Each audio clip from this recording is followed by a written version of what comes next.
Live. We are live. Welcome back to Six Covered. We got RTT Guns and Gear, better known as Matt. Down below, over this way, is X-Ring Ray. What's going on, everybody? What's going on, Mr. Matt? How you doing today?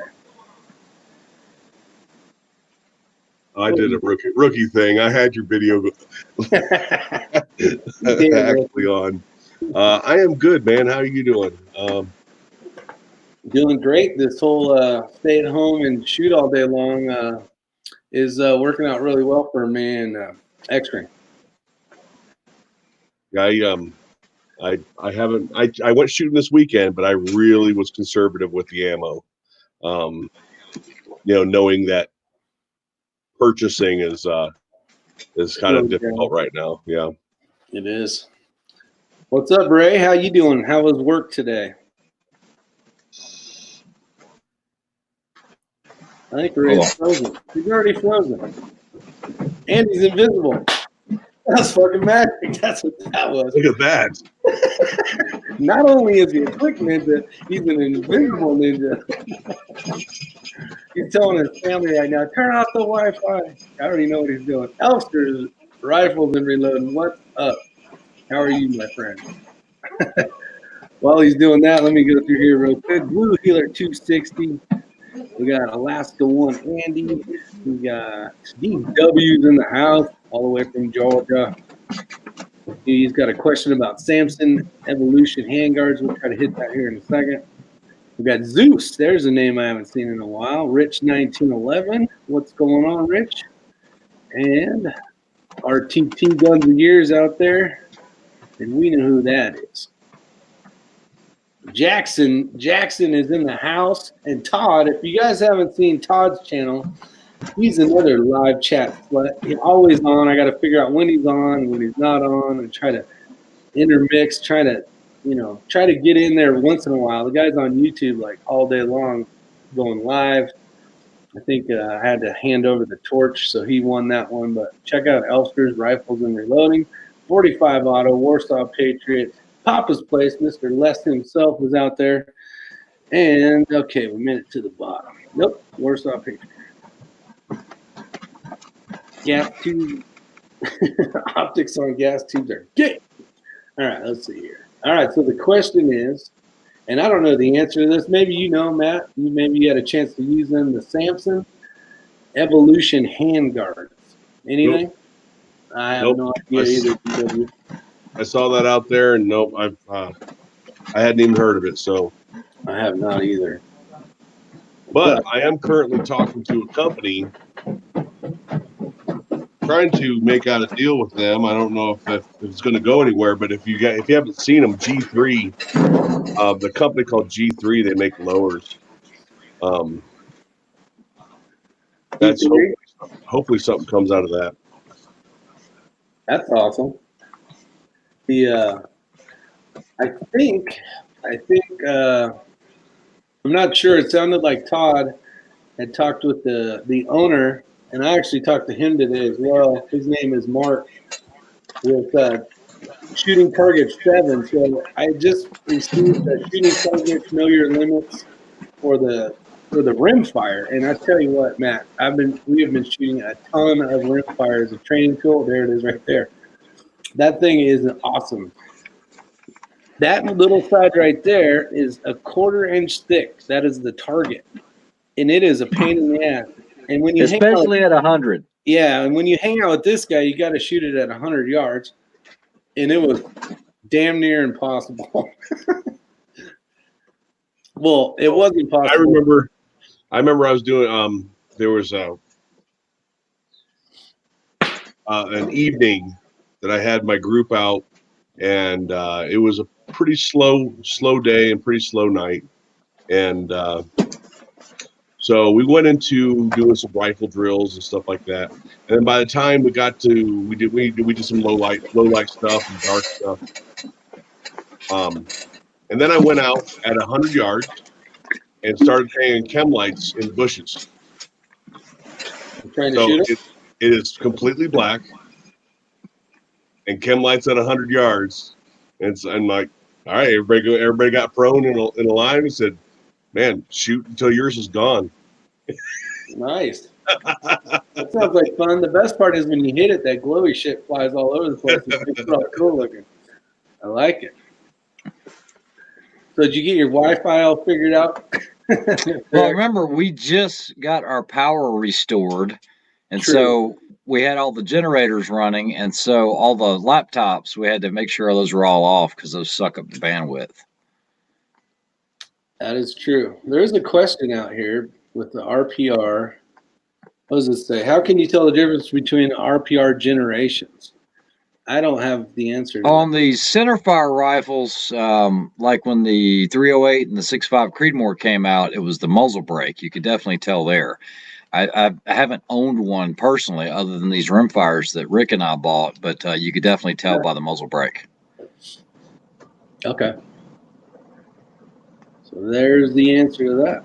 No, Tom, I do not sleep. I don't know about Rick. Tom, Rick does sleep. I do sleep. I need my sleep. You can see this bag right here. It's been a while. Man, we lost power, like Ray was saying. I got mine back a lot earlier than Ray did, about 4 hours earlier, but it was 36 hours before I got power. So 2 nights ago was a crazy night. I thought we basically all slept down in the basement. And we had some massive winds, so it was pretty crazy. Kathleen says, so all of our shooting is done with scopes. No. Here recently, yes, but I mean, I like shooting irons. I shot irons a long time, but yeah, almost everything we do now is with scopes for the distance shooting. Yeah, for sure. Actually, yeah, other than that one video we did for checking out the different ammunition for 223 versus 308, I think we shot a couple red dots, but other than that, it's been all optic stuff. Yeah. Todd says the Generation 1 RPR has the Samson Evolution handguard and they suck. Plus, the Gen 1 doesn't come with muzzle brake. There is a reason why Ruger ditched the Samson handguards. Equals were never straight. There you go. That's a great answer. There you go. Thanks, Mr. Todd. It's the peanut butter that keeps X-Ring awake at night. It's the donuts. It's the freaking Cinnabons. It's the damn anything with sugar minus sweet tea. It's what keeps his ass awake at night. Keeps the whole house awake at night. Well, I am looking forward to this 6.5 Grendel. This will be my first venture into it, other than shooting other people's. So I'm excited. I've got some Hornady Black, which I've heard good things about. And then I got the Federal 130 grain, the gold medal. Nice. So we'll see how it does. Let's see if it lives up to the expectation that I'm hoping it will. People want to know why. Tom wants to know why RTT is muted. Because he's not saying anything, that's why. I think he's muted his mic. It shows him mute. Yeah, There it goes. I just mute myself until I have something to say. yeah, keeps the background noise out. It's proper etiquette, and you know, with these live chats, mostly proper etiquette. I'm just kidding. Does Teak have a 22 LR and a chassis like the Ruger? Yeah, with dovetail freaking sights on it. Yeah, this is going to be a gas gun, answering some of these questions. And I know Todd said which one. Before I started the channel, I was a huge fan of Lancer. Now, you guys are probably familiar with Lancer magazines. Almost everyone's seen them. I don't know if you guys have been using them. I've been using them for a long time. They're the polymer mags that have... They're the polymer mags that have metal feed lips. And these actually, in my opinion, work a whole lot better than PMags. And you don't have issues with these separating later on. I've been running these for a long, long time. But what a lot of people don't realize is Lancer Systems, also makes some really high-end rifles. And they are some of the best of the best. I've competed with them for years. Specifically, we can show a gun as long as we don't touch it, right? Yeah, whatever. I don't know. Yeah, as long as you don't touch it, I think you can show it. Okay, so we'll just say I was cleaning this right here. So this is a Lancer, and I always shot the Outlaws. Okay, that's what they call them, Lancer Outlaws. They're very, very pricey. They typically have Krieger or Bartlein barrels, depending on what year you got it, because they started replacing all the Krieger barrels with Bartlein because of supply. A lot of you guys have seen these stocks, and everybody's like, "Oh, that looks like a SIG stock." Lancer was doing the carbon fiber stocks, and if I'm not mistaken, they actually made all of those for SIG. Yeah, Uh, I have bef- one of the signals. yeah, exactly. But Lancer's big into a lot of the carbon fiber and everything else. But what one of the things unique about it is they were one of the first companies where you could change the magwell out. So this magwell here, there's a button right here on the side, and you can slide this off. This is called the competition magwell. Then they make a tactical that's a little smaller, and then a conventional. I'm a huge fan of their lowers and their uppers, their complete builds. But the lower also has the ambidextrous bolt release. There's also a bolt release on the right side. Just a really, really fast platform. It has the carbon fiber handguard and the stock. So it does have a 20-inch barrel, so it is going to be out of a gas gun. It does have the what was it, the AR Gold trigger in it. So we'll see. We'll see. There was a question about iron sights. I think Kathleen had asked what it depends on who's shooting and all that, but what is the typical distance iron sight shooting rifles? Most people, because I've seen Ray shoot 700 yards with a 303 British. It wasn't even my rifle. Yeah, it wasn't his rifle, and he was shooting targets at 700 yards, but he has stupid, crazy vision, so it doesn't even count. It counts. No, it doesn't count. It counts. No, it doesn't count. No, of course it counts, but most people, 300, what's the military? It's 300 yards with iron sights is the qualification, I think. So typically, depending on your iron sights and how big the diopter is, I think that's the right word, the will help depend on how far you can shoot out to. But it depends on how good your eyes are as well. So for most part, if it's that far, I'm going to shoot it with a scope. If it's something closer in, about 100 yards, I can shoot it with irons. But my eyes are kind of good. Okay, so to get into this a little bit more, because I kind of cut my teeth shooting irons, I have shot out to 1,000 with irons and made repeatable hits. However, a lot of it has to do with, just like what Rick said, your sight system. So the 303 British that we used and shot in that one video, that wasn't ours. That was a guy at the range. It was Jeremy's, and he actually has, I think back in the day, Redfield and Lyman used to make the match sights that have the different diopters. You can adjust the aperture on it. That makes all the difference in the world. We're not talking about a set of battle grade sights that you're going to find on, your old school M16. Even when you get into shooting high power, I mean, you get into match sights. It has a hooded rear aperture instead of a straight sight in the rear, and the adjustments are a little more fine. So you can go half MOA, or in those are all in MOAs, but you could go half MOAs instead of full MOAs per click.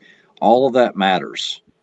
So, if you'll get into where you're using sight black and everything else, you don't get a reflection. But yeah, I mean, it's a whole different art in and of itself, but it depends on the equipment that you're using.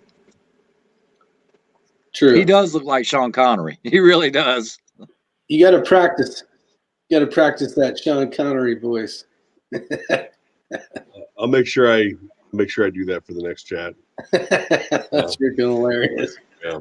It is a good. I like a conservative sniper. He's been sending me really great information on some emails about two recently that I watched. So I wanted to say thanks for that. Appreciate that.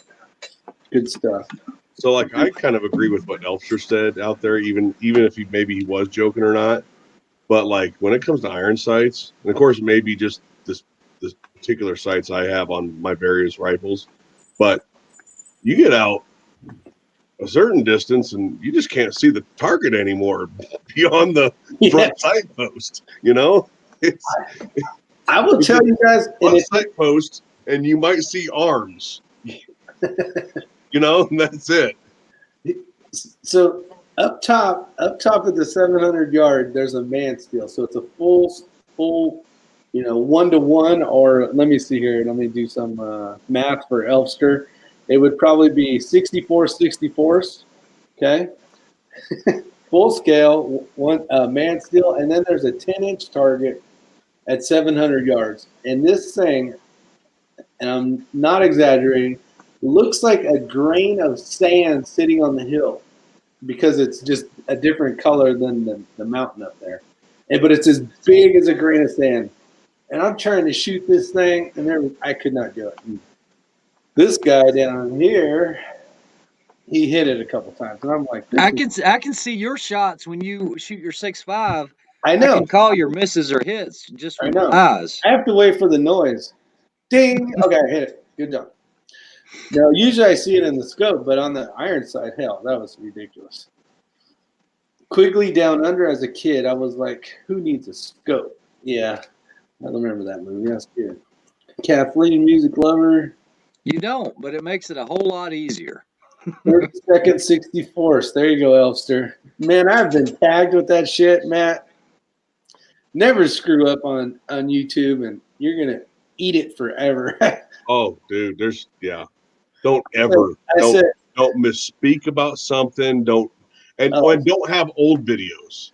Yeah, don't ever have old videos where you may have changed your opinion in the course of about 10 years, because you sure enough will get somebody last weekend commenting on it. Well, I thought you said in blah blah blah blah blah video you didn't like this. I'm like, dude, look at the date. It's like 8 years old. People change. And they've redesigned the part and made it actually work. And right. So it's one of the reasons I took down my original body armor video. There you go. Protect that Diet Coke at all. I gotta protect it. You protect it. Do they have one that fits this one? Level 3. Nick Knox from Korea's out here. What's going on? Let's see. We got quite a few people watching. That's awesome. We got Vanessa Kitty snuck in. How you doing? It's always out there. Yeah, 32nd 64th. Yeah, Todd's not going to let me leave that one alone. Well, I can see that though, because we had a new guy at work. This has been about a month ago. He's no longer employed with us. This is one of the reasons why. Yeah. So I was having him help me measure something, and up to this point, I gave him the dummy end. Right? Yeah. Up to this point, I gave him the dummy end. So this time, I held the dummy end. I said, "Okay, what's to that hole over there?" And I don't remember the first part of it, the feet and inches. Yeah. But it was whatever feet, whatever inches, and 6/8. Yeah. And I'm like, what? He tells me the same thing again. Whatever feet, whatever inches, and 6/8. I'm like, there is no 6/8. He's like, just never mind. Just give me that end. I do the exact same thing. I did the exact same shit. But I was looking through a scope, and I usually shoot mills. But Ray had me shooting an MOA scope, and I was completely mind-effed. I could not figure shit out. I forgot that there's only 4 quarters to $1. I mean, my brain was smoked. Like, I couldn't figure it out. So yeah, it was bad. So I had said something on, I don't remember what the exact numbers were now, but yep, that was me. And now I get to own that one until I come up with something even more dumb. One of my favorite funny videos, that like viral funny videos that we've all probably seen at this point, is I think they may be English. Sounds like maybe a British accent or something, but it's the dude and what's apparently his chick of some sort, whether girlfriend or wife, and he says, if you had a large pizza, would you want it in 8 or 16 slices? And she kept saying 8 slices because I couldn't eat 16 slices. And he's like, but it's the same. And she's like, no, it's not. It's 16 slices. I can only eat half of it. It was 16 slices. One of my favorite of all time. That reminds me of the one where the boyfriend's driving his girlfriend and he asks him some question and they're driving and she's like, if we're going 60 miles an hour, how long would it take to get, I was like, how long would it take to get there in an hour? And she's like, how many minutes would it take? And she's like, what? She's completely confused. PNASCAR is what's going on. So DW keeps asking about putting a magnifier in front of an iron sight. What do you see? What you do see is you see a clear view down range, but you can't see your irons anymore. Anytime you add magnification to your focal plane, you're not going to be able to focus on your irons. I had somebody ask me, did they private message me? I can't remember now. If they, it was Facebook message. If they could put the rear sight between the magnifier and red dot. And I'm like, why? First I was like, why the hell would you want to do that? Number one. And I think it had to do with the size of their red dot and not knowing if they were going to have enough room or whatever. And I said, well, but you take up your last piece of rail for your flip down sight. Your sight actually flips down on top of like the blank spot above your charging handle. So the actual rail section isn't really all that big. Why don't you just move your, and I to this day, I don't know why, but I went with the, it's probably not going to work. You're going to see this big black blur. Yeah, it's going to be in your way. Your magnifier and red dot.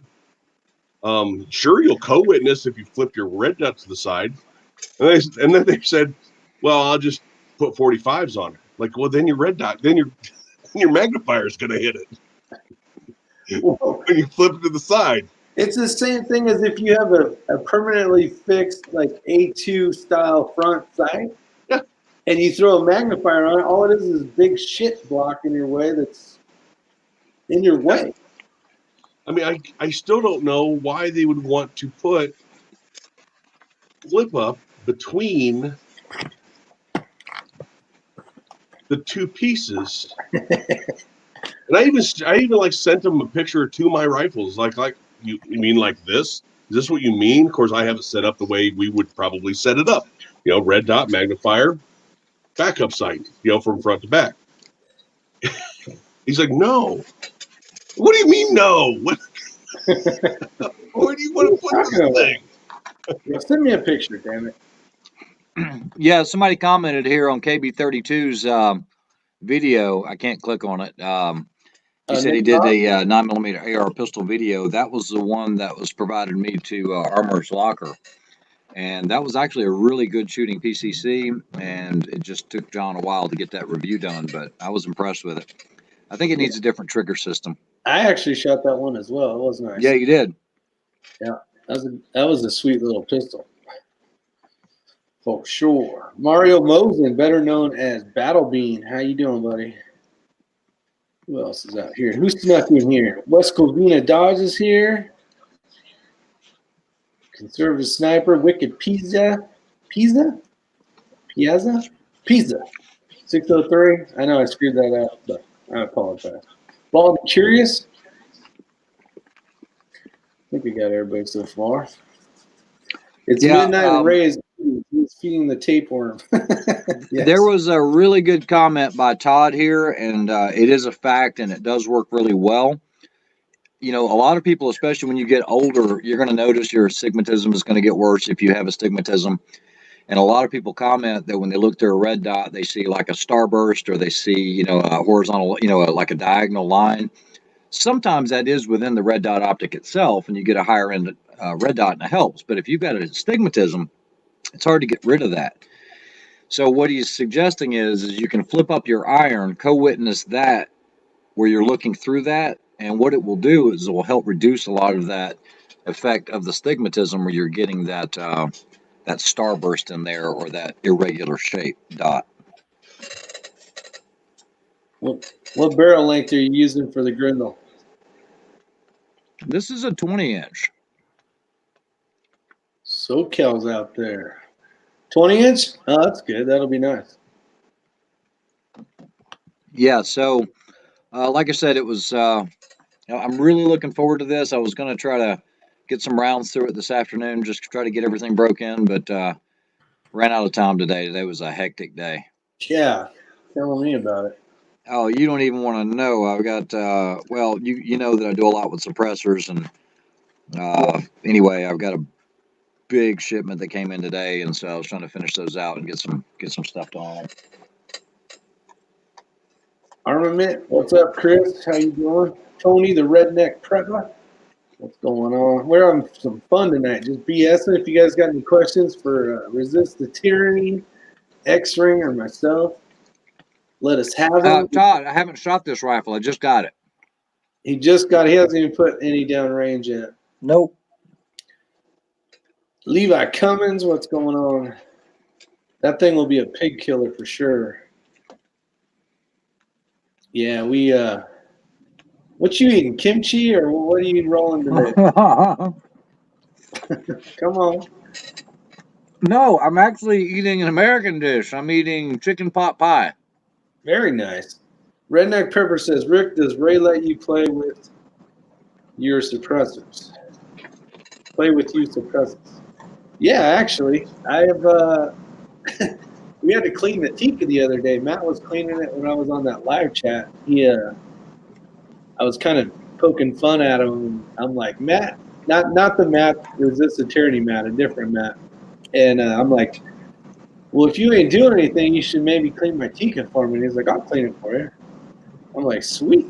So he scraped off a ton of carbon off the muzzle brake just because of the suppressor. So I've been shooting the heck out of that thing, actually. So it's pretty nice. And yeah, Ray lets me shoot whatever. Let's see. What kind of... Yeah, these the ones I was talking about that came in today. These aren't the ones I ordered. I'm trying to get some different finishes put on them. These are the ones that I'm completing out for a certain group. Oh, I got a reloading question here by Mario Mosen. Good thing we got Todd here and Ray here. Let's see. 1, it's the max I want to pay for a press, and 2, I can create accurate rifle ammo. Your thoughts? Well, when it comes to rifle stuff, we do everything on a single stage press, to be honest. 100%. We're not gonna load with the progressive for rifle loads. Some people will say, and maybe Todd will, but I know a lot of his precision stuff he loads with a single stage. Well, you can load them with the progressive, but I don't think you're gonna get what you're looking for if you're really trying to load for accuracy. So, but you can make a lot of them, so there's that. Hopefully that answers your question, I guess. Yeah, I don't think you're going to get as consistent ammo using a progressive for precision rifle. If you're just trying to load, 5.56 and you're just looking for plinking rounds, or 55 grainers, just paper punchers or whatever, you'll be fine. But yeah, if you're going to get into 6.5 loading or 308 or anything like that, yeah, I would highly recommend single stage. Just get that, Matt. Or not Matt, Mario. This is all you need. If you want to build accurate ammo, just a single stage press. The turrets are better. I'm trying not to be rude. I didn't eat today, so I have to eat something. All right. You didn't eat today. You had a whole damn car full of donuts earlier. What are you talking about? That was a snack. See what I got to deal with, Matt? This is the shit I got to deal with. He eats like a monster. Otter's got a really good question. Good question. Let me find it. I got to scroll down. Otter. Okay, skip new question. Newbie question. Let's see that. When you put the suppressor over the muzzle brake, is there no benefit to the muzzle brake being there? Yes, basically. That's my answer. There's a lot of people that shoot competitively now. I was watching a video, might have been today, matter of fact. I think it was Conservative Sniper's video. And some people that do have suppressors are actually taking them off to get the ability of the muzzle brake to actually work. But there is bonuses to having the suppressor as well, because if you got everybody shooting suppressors, it makes it nice. You don't have to wear ear pro. You can communicate with your team member a little bit easier. What's some other advantages there, Mr. Extreme? It's just like you said. I mean, a muzzle brake seems to be more effective, but just the weight of the suppressor helps mitigate the recoil. But typically, those muzzle brakes are designed so it's a faster attach type system. You know, whether it's a Surefire or whether you're using these Thunder Beasts, you know, I'm not going to say it's a quick attach, but it helps self-center it. It also helps mitigate a lot of erosion on the baffles within the suppressor itself. It's still going to get that primary blast. So most of your rifle suppressors are going to have what they call a primary blast baffle, and sometimes they'll use Inconel on those. Sometimes the way a muzzle brake is designed, it's not designed to help divert a lot of that. Not all of it, but some of it. So it can help. It can help with the suppressor itself. But you're right. All right. So what have you guys been doing? Have you been, I know the answer for the bottom, but Matt, you got a question out here. Have you found hamburger? It's hard to get nowadays. I was thinking more of a burger, like you go to a place to get a burger. But are you going out to eat lunch, or are you basically bringing lunch to work, or how's that working for you? Have I found that hamburgers hard to get? I think he wants to know in the store. I don't know, but let's rename the question and call it. Are you basically bringing lunch to work? Are you going out still and finding most places closed, or what? No, every place is open. I stop at like Wendy's sometimes. I mean, everything's open here. All the food, all the restaurants, any place. Most of the restaurants are open here. They bring it out to your, like, you call it. You know, you call ahead, and then you go pick it up. You know, nothing's changed other than you just can't eat in the restaurant here. Okay. Yeah, because like most of the fast food places are open, but all the places that are just like restaurant only for the most part. I mean, you can still order like you were saying, but I see it a problem. Hidden Steel's going to Colorado one day. So as far as grocery stores though, no. Like Walmart's got beef here. I mean, my girlfriend just went grocery shopping yesterday and brought home fucking half a goddamn Chevy Tahoe load of food. That's funny. The fridge, I mean, I'm like holding on to the fridge door, like, get in there, you know, trying to get she bought too much that her fridge wouldn't hold. So you got to make it fit, man. You don't want that stuff going bad. We got Hidden Steel tried to go to Paula Range, which is a really nice range in California, down in San Diego County. They're closed. They had to go to the desert. Bummer deal. If you can find it. What's up, TB? Thanks for showing up. Let me see. WTF SoCal just blasting ammo, basically. All the good stuff comes off the turret press. Yeah, you guys, WTF SoCal does a lot of good videos on reloading as well. He's been in the Jeep world lately, so he hasn't been doing much reloading. Of course, he did make a bunch of, I think it was 6.5 Creedmoor, right? The other day. So money, shit, and nothing. I do a shitload of reloading. Drop the mag, insert mag, practice slide. There you go. That's how Matt reloads. If you want to know how Matt reloads, that's what it is. They're already loaded. Let's see. There's Prime. Evolution Mark 7. trying to think of that one. It's like something 6. I think it's a Redding turret 6 or something. I think it's Redding. That is a sweet. What's up? Ken is in the house. What's up, Ken, TB? Mr. Eagle Eye. What's going on? Look at yes, watch the S6, stupid badass.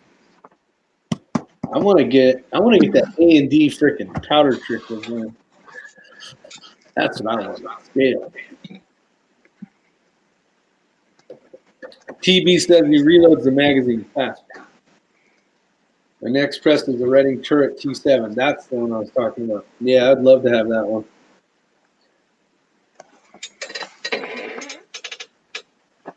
You got the squeaky chair tonight, Mr. X. I am in this squeaky chair. You tried to WD it, but yeah, it didn't work.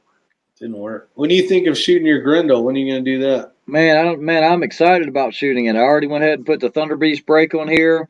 I'm going to Cerakote my barrel for the AI tomorrow, that 6mm. Nice. So I'll do it upright. That's cool. Peel washers or crush washers?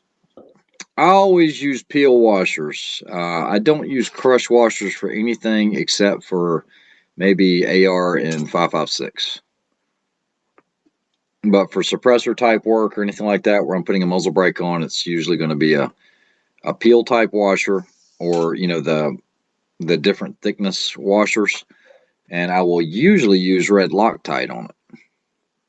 Or I hate Roxette.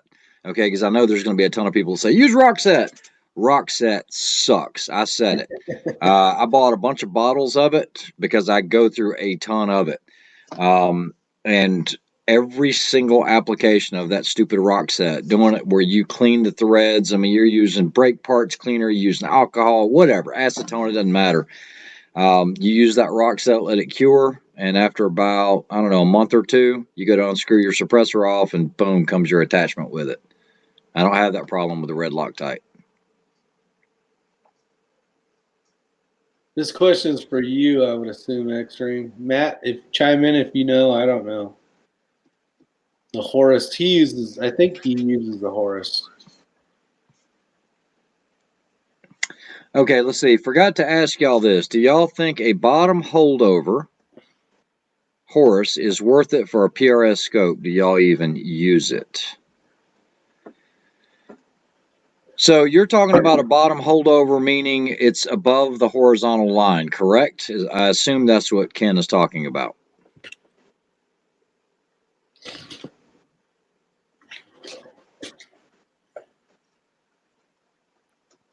Red Loctite is the bomb. We'll wait for that answer to show up. What do we got here? Peel washers for brakes or suppressors, crush washers for splash suppressors. There you go. That's the way I feel about it. Which powder do you guys use for reloading? 5.56. See, it depends on what you're making. Because you can use XBR if you're going to shoot like a 75 grain and you're going to go out to long distances. Or if you're not, you can shoot all sorts of other stuff. Yeah, my big powders for if I'm going to shoot 5.56 or 223, anything like that, it's going to be either CFE 223 or the XBR that Rick just showed, the 8208 or whatever, the gold foil. Yeah, I think I've played around with some other stuff, but I just keep it simple. Is he talking about your scope with the 4-mile-an-hour wind holds on the Horus? He might be. Well, he's but the question.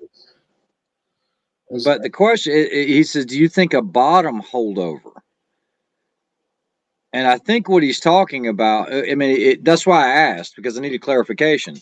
If he's talking about, okay, so now we're on the bottom for the holdover and then going over for the wind call, the Horus, I believe it's worth it. It's helped me shooting out west quite a bit. I mean, if I already know that I got a 12-mile-an-hour wind, I'm going to hold in that third wind dot. For PRS, I don't know. I'm not a PRS guy. Seeing like this one does not have it. It's all in mils. Where Ray's will have another dot that comes like, which way is this go? Hold on. Like this. Yeah, he has the thing of it. but it actually is a 4-mile-an-hour indicator for when you're shooting. Say you're shooting at an 8-mile-an-hour wind. Now, wait a minute. There's a caveat to it. The caveat is it depends on the caliber you're shooting. So if you're shooting a 308 or something else, or a 338 Lapua, your wind dots are going to be different. But on this Horus, guys, you see these heavy dots right here? Along those, you're going to see some other graduated little dots. That's what we're talking about. Those are your wind dots. Those are not going to be a reference to a half a mil or a mil. Those are actually wind holds, but you still... And he's frozen.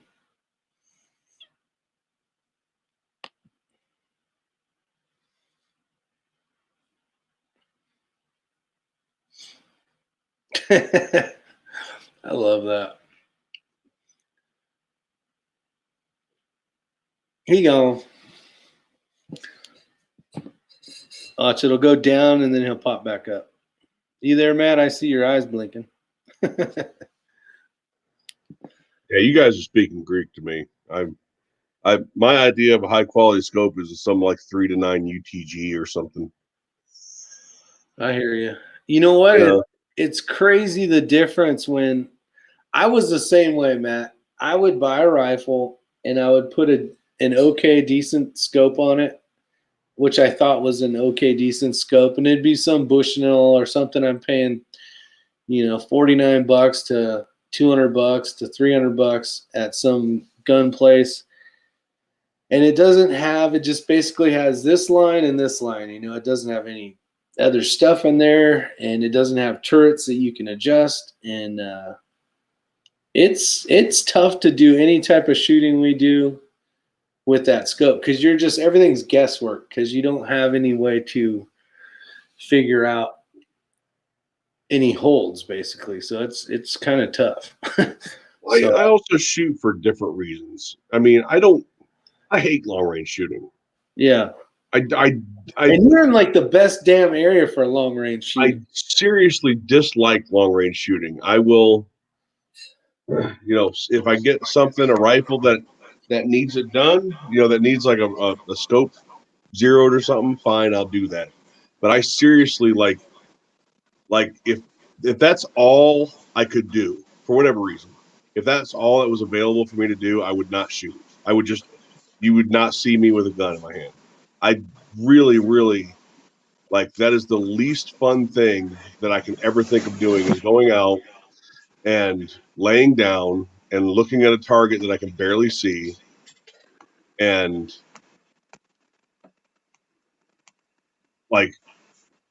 miss it and then miss it and then miss it and then miss it and then, oh shit, the wind blew just right and I hit it this time.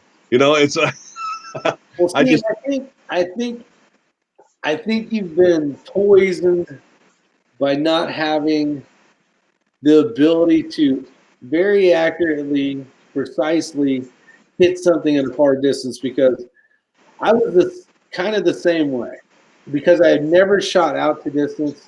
Grew up in California. The ranges are so. Never really had a rifle that shot well out to distance, so I was never that guy. And my whole love for shooting has come around to, I am seriously enjoying being able to hit. We have a skinny Sammy, which is probably, how tall is it, Ray? 12 inches? It's 14 inches tall and 4 inches wide in the center. And 4 inches wide in the center, and it's just a flapper, basically. When you hit it, it just does that. And that thing is at 578. 578. And it is, when you hit that thing, like on your first or second shot, it's like, hell yeah, because it is one tough target. And like Eagle Eye's wrong. I've shot 1,000-yard shots with 338 Lapua, with 50 BMG, with high quality fucking glass, high quality scope, with people that are very qualified to do it with me. I have shot high end fucking rifles with high end glass on them. I don't like it. Yeah. I've never even when I came up shooting, like it if it takes me an hour to walk down to the target, I don't want to do it. We don't walk to the target. We have spotters. Yeah. You're like, and usually you can see it in your scope, but yeah, no, I agree with you, Matt. You either like it or you don't like it. My son was. I would rather kick in a door and engage engage 2 or 3 targets in the room, and maybe shoot out to 50 or 100 yards with a red dot and magnifier, and then if the guy is further than 100 yards away from me, guess what? If I shut my yap and get behind that bush, he's gonna walk right past me. I don't have to engage him. There you go. But it is a totally different beast. It's fun. I like it. I've used the analogy before. It's like fishing, like conventional fishing. You get a hook. We'll even go old school. You put the bobber on it, you put the worm on it, you throw it in there, and you hope for the best, right? And then I think of precision shooting, rifle shooting, as like fly fishing. You go and you turn over the rocks and you figure out what bugs the fish are eating on, and you find that perfect size little fly, and you wire it, and then you really got to be technical. It's just more technical. As the reason why I think I like it. Good points. Let's see. Otter says RTT Guns and Gear, good points, and just good to hear that we are all different but the same. That's cool. Let's see. I'm just not a big long range shooting fan. I just never have been. It just I don't know if it's just too slow paced for me. That I like to be busier. Yeah. That could be it. It could be. It could be, I don't know. Like I said, maybe just the pace of it. That very well just could be it. The pace of it is so much slower. Yeah, because you could be at the range for 2 hours and shoot 50 rounds, where doing the stuff you're talking about, you can be at the range 2 minutes and shoot 50 rounds. So. Yeah, but that being said, it might be the type of shooting that he's doing with it, because just like that Bushnell Elite Sniper Challenge, there ain't nothing slow about that thing. You don't have enough time. You're shooting as fast as you can pull the trigger accurately to get your hits. But I do see both sides of the argument. No doubt about it. Yeah. Well, it's just good we all like shooting. Yeah. So we'll be at the mountaintop, Matt, getting most of everybody, and then you just go in there and finish it off. How's that? Nick Knock. Close quarters combat shoot. Close quarters shoot. Elster's got a good question. Elster's always got a good question. Okay, Ray, what is the most helpful tip you've learned from Rick? And Rick, what is the most helpful tip you've learned from Ray? Being that you two are best friends. Yeah, what have you learned from me? Patience. That's a great answer. That's it. That's it. I like this guy. Patience. That was the perfect answer. I have learned patience.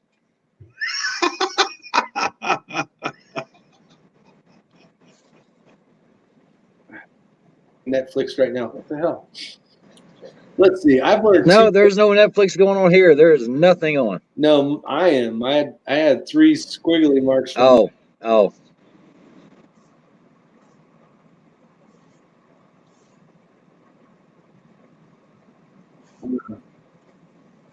Really, everything from proper positioning while shooting, pistol work, rifle work, everything.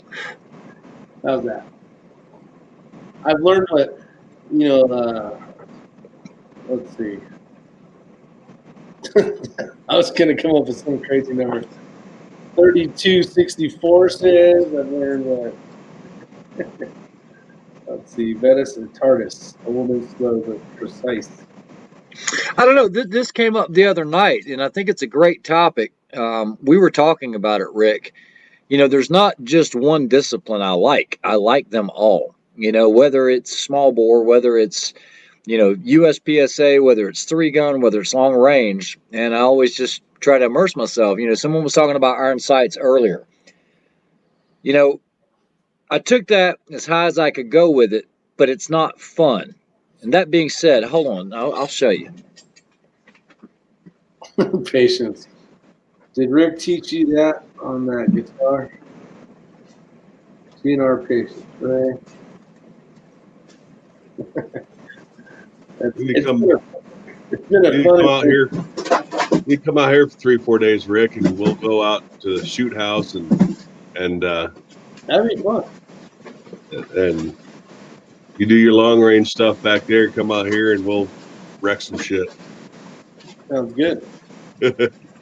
I'm hoping to hit Texas up, and we have the plan is we're going to sign up for a sniper competition in Texas. I think it's Texas, or we're going to go through Texas and see Uncle Dan and shoot some hogs, hopefully. But there's two sniper matches coming up in October. So that'd be a good time to get out there too, wouldn't it, Matt? In October, it's nice and cool. Or cooler. Yeah, October. The problem with October here is that it's kind of rainy. That's the time of year when we get that late summer into fall, and we tend to get some rain here. But other than that, it's the weather's nice and sleeping outside is fine, and that's also when the illegal traffic starts picking up. So it gets a little bit more interesting in that because the nights are cooler. Yeah.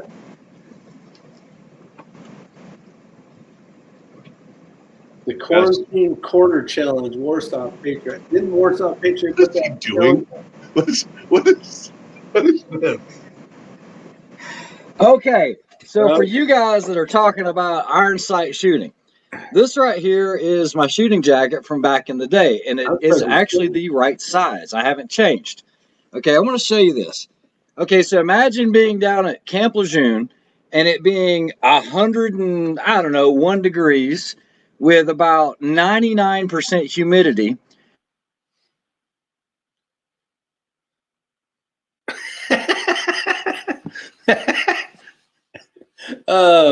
Where's my phone at? I gotta take a picture of this frozen ass shit.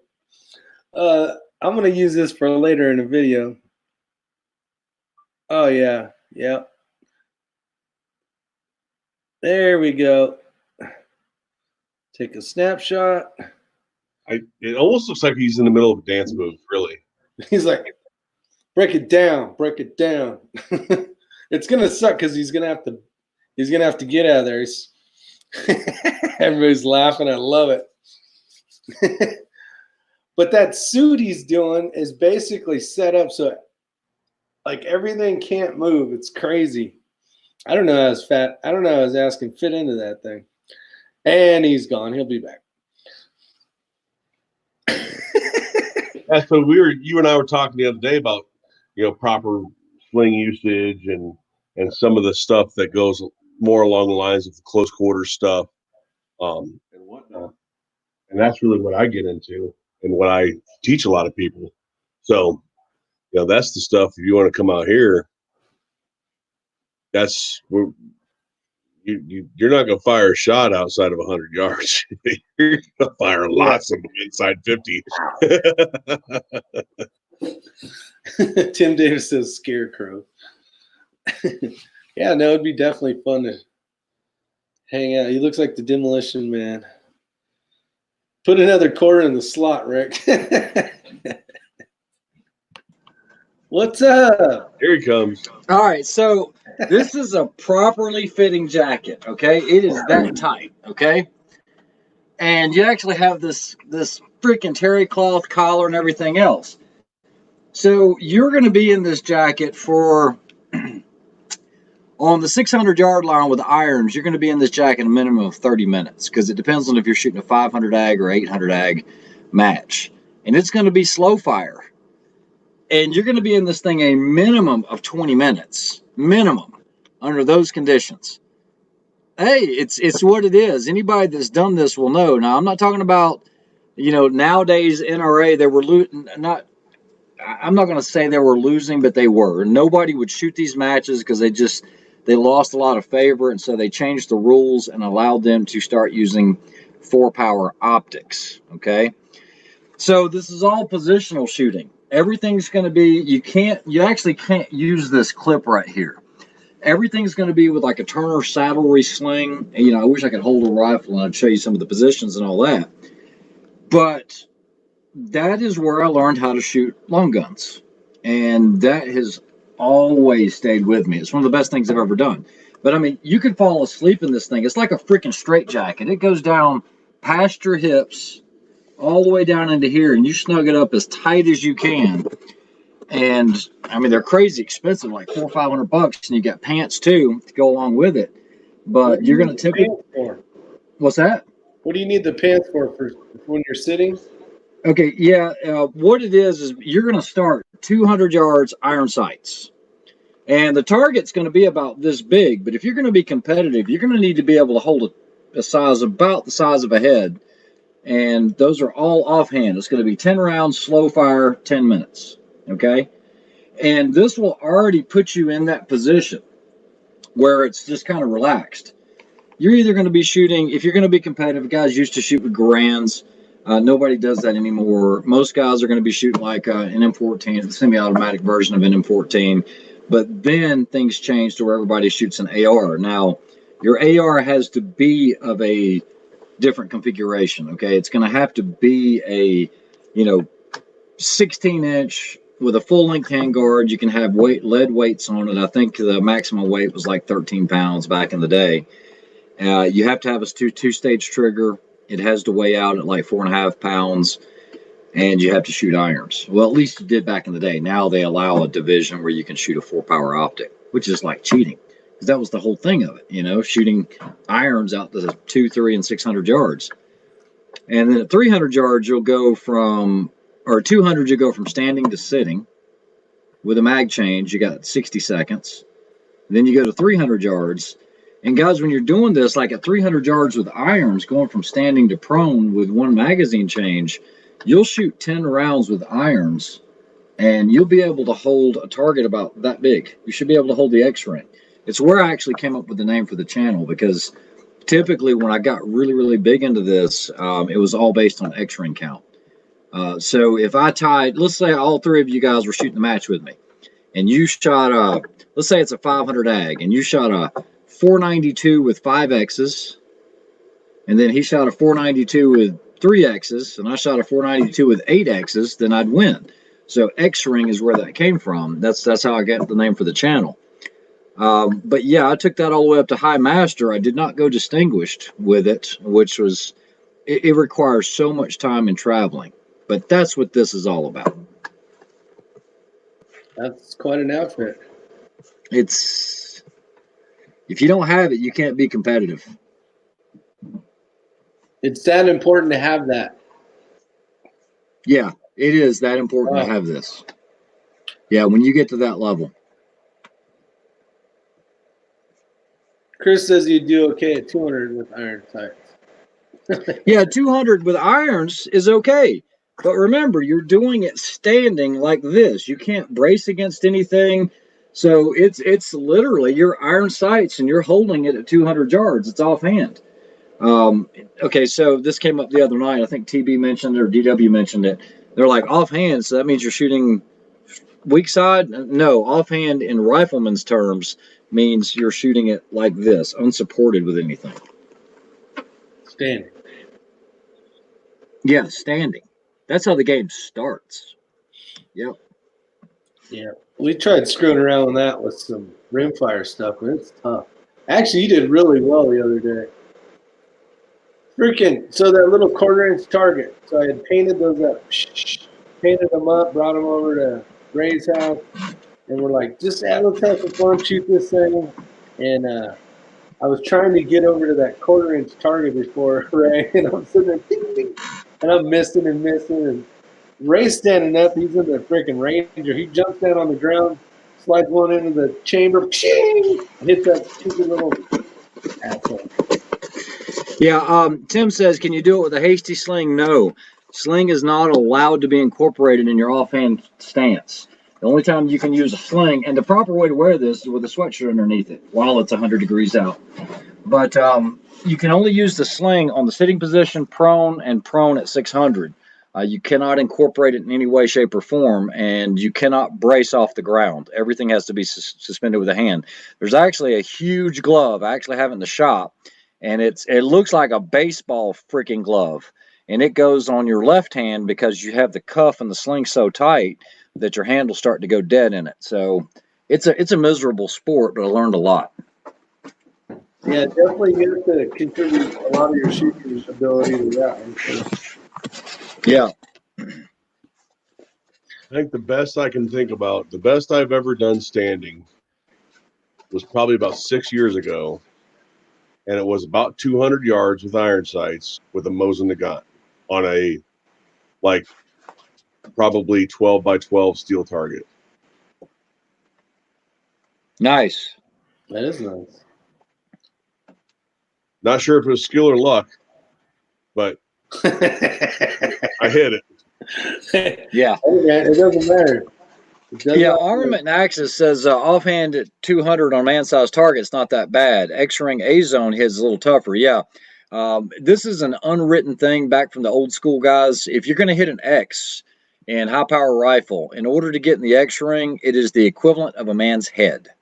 Okay, regardless of the distance, because the target sizes change. The targets are rather large, but your scoring rings get smaller. At 600 yards, your target is like this big, but your X-ring is going to be the size of a head. So there you go. That's a tough damn shot. If you've never done one of those matches, I urge you to do it. It's humbling for most people because it is a very, very tough discipline. It really is. There's a lot that goes into it, but just like Guns and Gear said, it was too slow.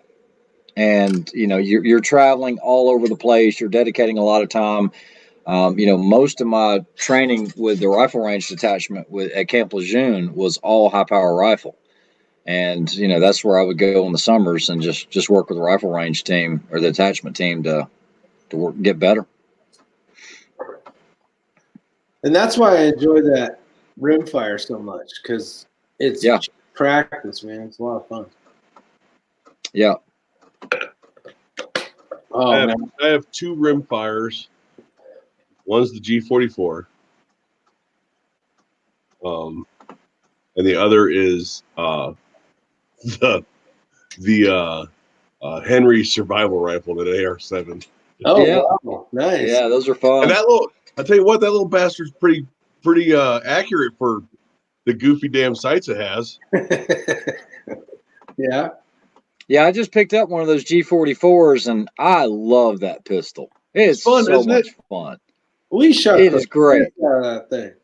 We shot it a lot suppressed with just regular barrel as well. I mean, round after round after round. If you put the right ammo in it, it seemed to work great. Yeah. I've been shooting the Winchester hypervelocity through it. The 222 or whatever it's called. The 1,450 feet per second. Shit. I might have it's 40 grain, 1,450 feet per second, Winchester hypervelocity. It runs really good in that 44. And pretty much everything we tried in that Glock 44, it ate. Even the CCI standard velocity. I mean, we tried about everything, and there was one, and I don't remember the brand, but we had one malfunction with it, and it was when Rick was firing it, and it basically, we kept joshing him about it and said he limp wristed it, but it wasn't. Yeah. It was the ammo. That was my first thought. Was he probably limp wristed it? That 22 is probably a bit much for him. Hey, he's come a long way with his pistol shooting. There is no doubt about it. But the hardest thing for me was finding one of those threaded barrels. that was so difficult, but actually, there's one right there. And yeah, it's a factory Glock product. And I was impressed. I mean, it's a lot of fun with a little can on there. Oh, you got a question? I already know the answer to this one. Go ahead. Don't even click on that. Just clear it, please, sir. The answer is no. Well, should have just clicked on it. That's correct. No. Johnny Master at Arms done. What's going on? Limp Rick. Thanks, Lee. Limp Rick. I like. Oh, you got a new name. Don't limp Rick that. Glutton for punishment. I love it. Let's see. We got some crazy stuff going on in Arizona, Matt. I don't know how close you are to Levi. He seeing all sorts of planes and trains. I don't know much about his neck of the woods. We have that here all the time. Like, I live 5 minutes or 10 minutes from Davis-Monthan Air Force Base, and it's A-10s all day long. It's awesome. Like, if the good weather wasn't enough, if the scenery wasn't enough, if the lack of snow wasn't enough, if the ability to walk out anywhere and go shooting wasn't enough, the daily military air show is phenomenal. There you go. That's how it is kind of when you drive through San Diego when I go to the airport. There's always those, I don't know what the new ones are, but the F-15, 16s, and all that crazy stuff. They're all doing their cool Top Gun shit and having some fun. And what's cool is that where I work is even closer to the DM. So, like the A-10s and everything else that's coming in. I mean, to name it, it seems like it comes in there, right?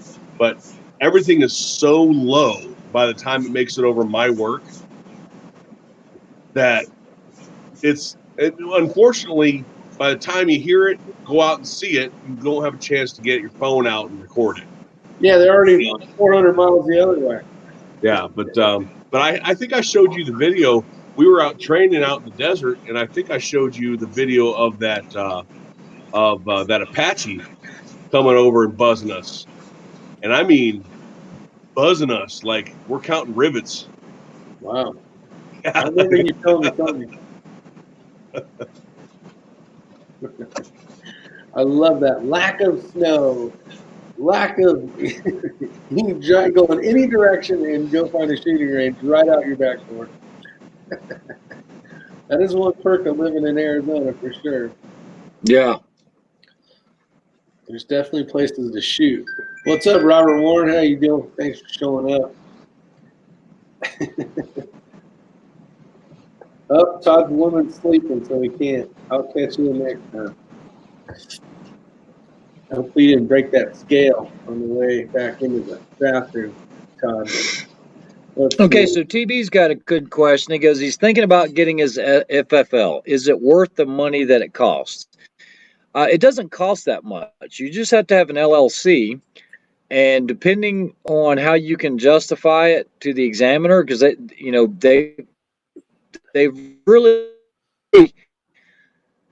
I'm not going to say they won't allow you to have it, but they've really gotten strict on brick and mortar versus, running home FFLs. You can do a home FFL, but you have to have the right justifications for doing it and everything else. What they tried to do was, my understanding was to try to limit the amount of people that were just trying to pay their money to get an FFL to get stuff at dealer cost.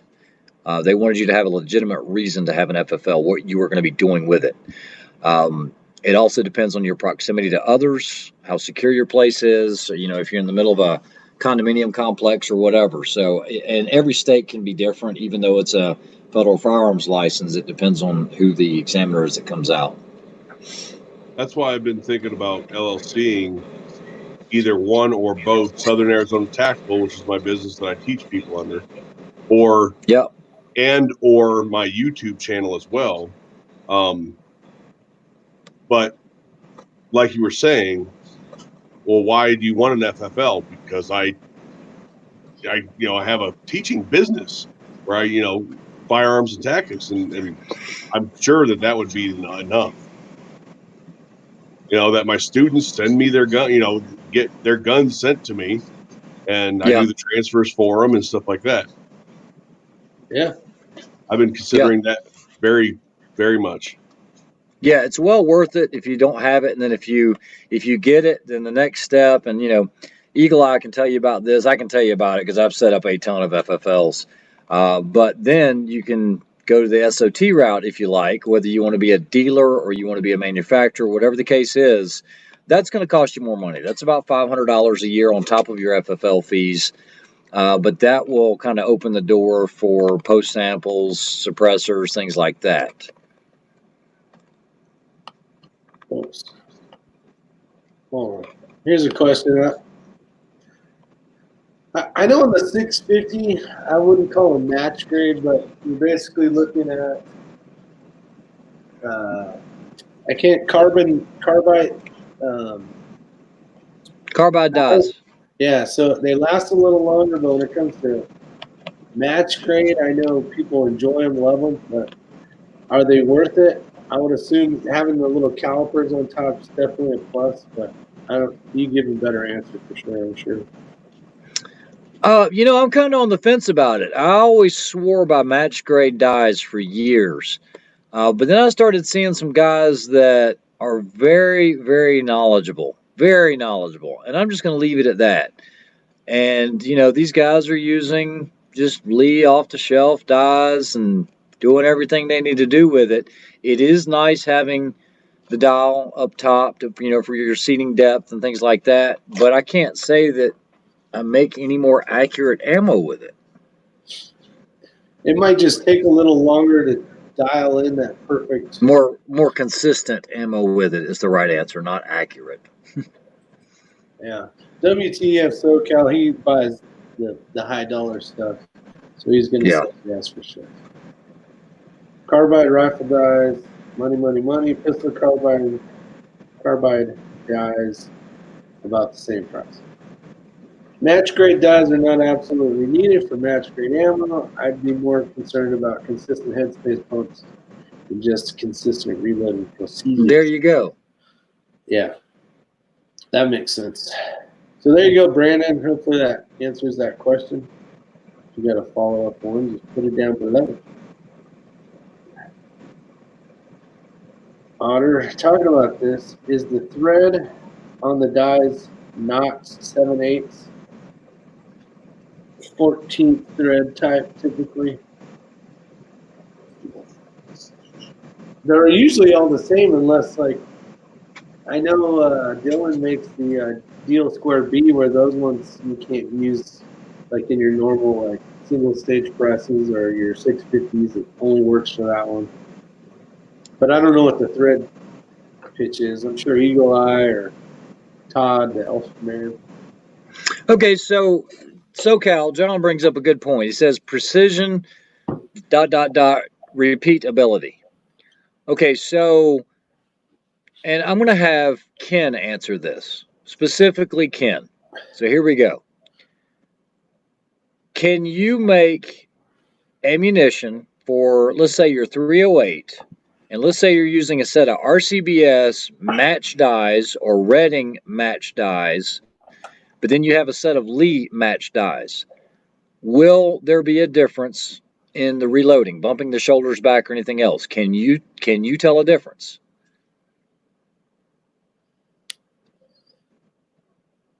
Uh, 6'5" Grendel says he's seen a better finish in the dies from Redding. I had a cheaper die that had a burden with shaving my Lapua brass. So probably quality control is probably. Yeah, he says absolutely.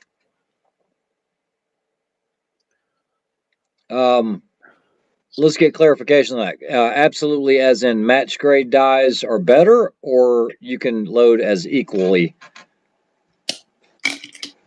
repeatable. Where did you go, Rick? You threw me off there a minute. I'm right here.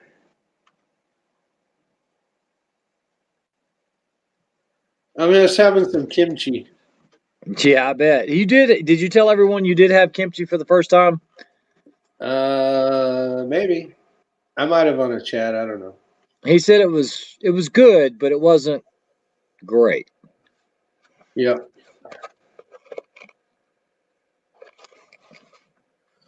So did he answer? Let's see.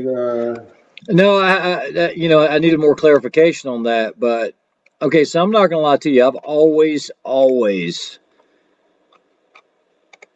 Okay, so Eli Ken is saying it is, I guess, worth the money, and I had always ran match dies, but when I got on this little 6mm Creedmoor quest, there were none available, and I didn't want to order because I got impatient, didn't want to wait. And there was a local store that had some Lee dies. I've never owned any Lee dies. The only Lee die I've ever owned in my life was a Universal Decapper from Lee. I don't know. I mean, with the way that 6mm is shooting right now, I don't know that I can say that me spending all the extra money on match 6mm Creedmoor dies would have made that much more difference. I mean, it's already almost shooting one hole right now. It's good enough. So ultimately, it's going to come down to the shooter. You want to make the best ammunition you can, but as I always say, there is a point of diminishing returns. Shoot more, care less. That's going to be my new slogan. That's the way I say. That's what I always say. I'm not saying go out there with a freaking 2 minute of angle rifle, and try to do precision shooting with it. But yeah, I mean, if you're already making, 0.3 groups or something like that, or you're under half an MOA, then really, how much more do you need to chase it? True fact. I don't know. It's funny because I changed the way that I used to do things. Back in the day, every single thing was competition match grade dies, and I don't know if I see the benefit. Jer Bear, I haven't seen any shortage in rifle primers whatsoever. I can go to the store right down the street right now at Sportsman's Warehouse, and they have every single primer and as much as you want on the shelves right now.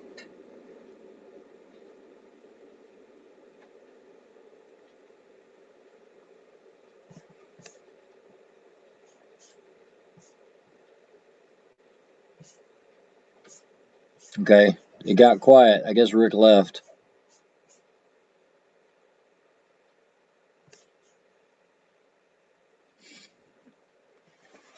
All right, well, we'll just wait for some more comments to come in. So I guess to answer that question, I guess there is a benefit of using the match grade dies. These guys are seeing more consistency with it. I'm going to go the opposite way just to be the opposite because I was really impressed with this cheap little set of Lee dies, and it didn't do anything any differently than my match dies do.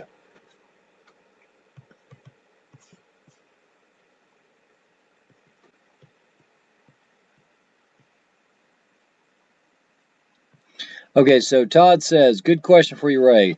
Once you go suppressor, you never go back, right? But do you have any rifles where you prefer just using nothing or just a break? If so, then what's your favorite break? Great question, Todd. So you don't shoot suppressed in a 3-gun competition, okay? So the reason is they're not going to be able to pick you up with the timer, and nobody does it, okay? I mean, not on the professional level. You just do not see it. Every once in a while, you have some tactical Timmy come out there with everything and the kitchen sink, and he's running a suppressor, and it's like, oh geez, they're not going to get any sound reading on this. So in 3-gun, you're going to see nothing but muzzle brakes. My favorite muzzle brake is the SJC Titan. It's taken me a lot of places. I've been running the SJCs for years. I probably have 5 or 6 of them.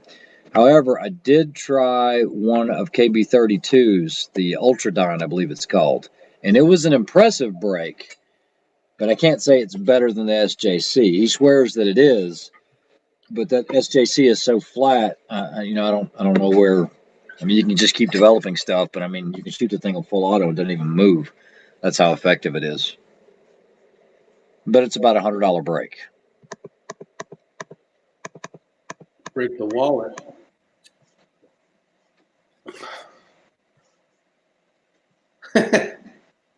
Tim Davis says, I'm not tactical Timmy, just Tim. He's the other Tim Davis. Yeah. And actually, Tim Davis, I saw him doing some testing for his little intro videos, which is pretty cool. So, kind of looking forward to waiting to see how those come out. What other topics do we got besides reloading? Because Matt's over here going, just buy ammo and shoot the shit. 65 Grindle says, if I tried the new Area 419 Maverick, I have not, because everything I run is Thunder Beast pretty much. If it's on a precision rifle, that won't change. Just plain and simple. Now, I am a big fan of Area 419 stuff. I do like their products.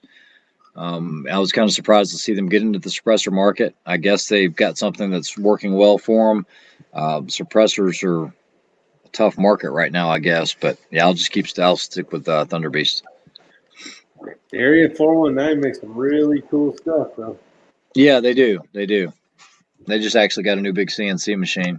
They sold off one of their their VX44, I think.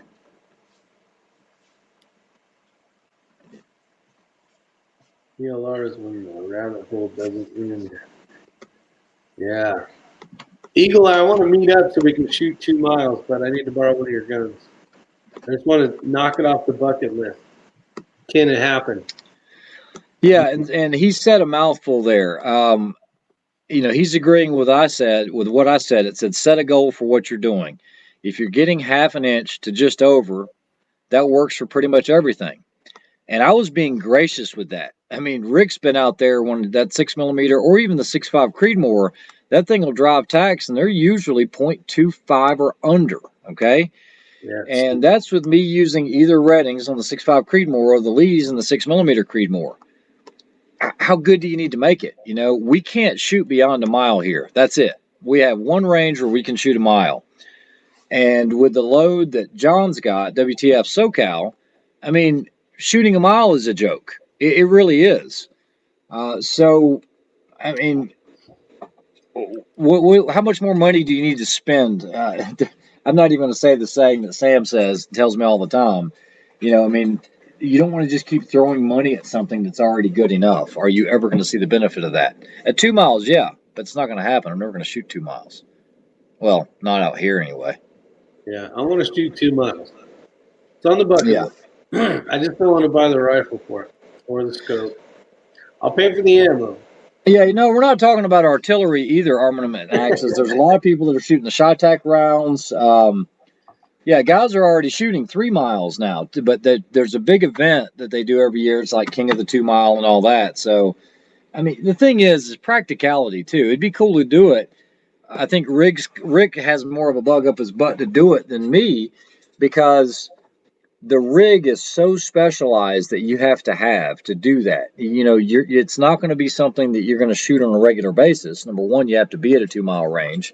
Number two, you're going to have so much cant or a prism or a Charlie TACCOM or whatever other thing that's going to give you the elevation to be able to reach out there to 2 miles. So, yeah, the Charlie Terac. The other one I think is the Night Force has the one that got clips in front that'll give you like 100 MOA or 50 MOA.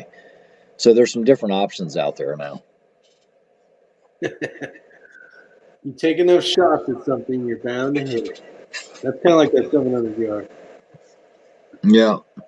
So, Matt, on your training stuff, what are you seeing most people wanting right now? Rifle, pistol, a little bit of both? What are you seeing people coming to ask you to help them train with? Both. I mean, not one more than the other. Right now, nobody's asking anything, just with this whole social distancing thing and all that. Yeah. How about before, though? Most of it's pistol is almost always more popular, just because people, want to get their CCW and shit like that. So, no, most people don't want to sign up for the class that is 2 days of rifle and pistol stuff. That's what it is. Gotcha. Yeah, on this side of the country, on the East Coast, it is by far long range. That is the biggest growing segment of my channel. I get an email every day of someone that wanting to know when I'm going to teach my next long range class. And right now we can't because the community center where we actually teach the classroom portion, they are shut down until further notice. So, that class, you can't teach the classroom outside. You have to have a classroom setting for that. Yeah, because there's, 4 hours of Yeah. PowerPoint and going through rifles and Yeah, everything. Yeah. Yeah. Yeah. That'd be a pain to try to do outside. Yeah. You know what? I was just going to say exact same thing WTF SoCal said. It's funny because on the West Coast, there's so much area to go shoot at very far distances. But Yeah, but I think we're missing the point here. Right now, the biggest growing segment in the manufacturing and firearms manufacturing community is long range. Every single manufacturer, you can only do the AR so many ways. But if you look at all of your big manufacturers, what have they done? They've tried to embrace that long range market. That was the fastest growing segment and still continues to be. That's why you're seeing so much development. I mean, everybody's coming out with a bolt gun. Think about it. When Daniel Defense comes out with a bolt gun 2 years ago, where did that come from? It's because there's that need right now because everybody's wanting to get into it. And it's easier now to get into it than it's ever been. except for Matt. Matt doesn't want to shoot it. Oh, yeah. Yeah. But other than that, everybody else, no. Well, I gotta wonder if some of that is because of nothing new has come out with pistols or carbine for a long time. It's all the same thing over and over again. Yeah, there'll be a new model of pistol or a new model of, say, AR or something like that. New manufacturer, some fucking, some company that's got no business building ARs gets into it, and that's like the one that everybody talks about in that aspect.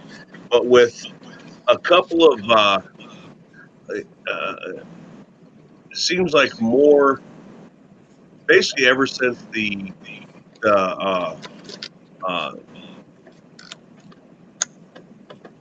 my brain just went haywire. It seems like ever since the 6.5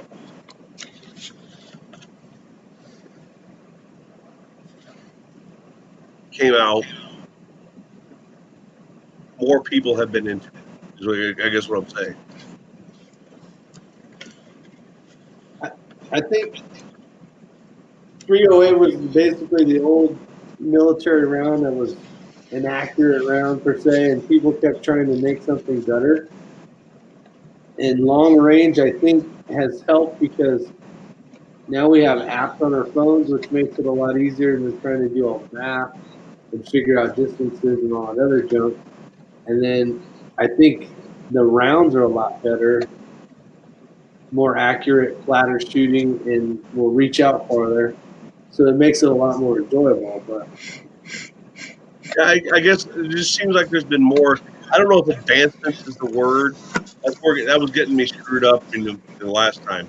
I don't know if advancements is the right word, but it seems like I knew nobody that talked about long range shooting. Nobody that talked about long range shooting until the 6.5 Creedmoor started gaining popularity. yeah, I don't know. Not one person. I know Ray used to shoot long range with 308 a ton, but well, I'm not saying they didn't exist. Obviously they existed. But I mean, me personally, on all these chats, on the years of YouTube we've been on, how many dedicated conversations can you count on one hand that has been about long range shooting, Rick? yeah, no, it's definitely changed in the last year or so. Yeah, for me. And ever since the 6.5 Creedmoor got more popular, came out and became popular, it's sort of just like that's all anybody wants to do now is long range shooting. Well, I think for so many years, especially when I got into it, it was considered such a dark art and it was supposed to be so difficult. And we've talked about this before, but I think technology, just like what Rick said, and think about it. You got your movies like Chris Kyle.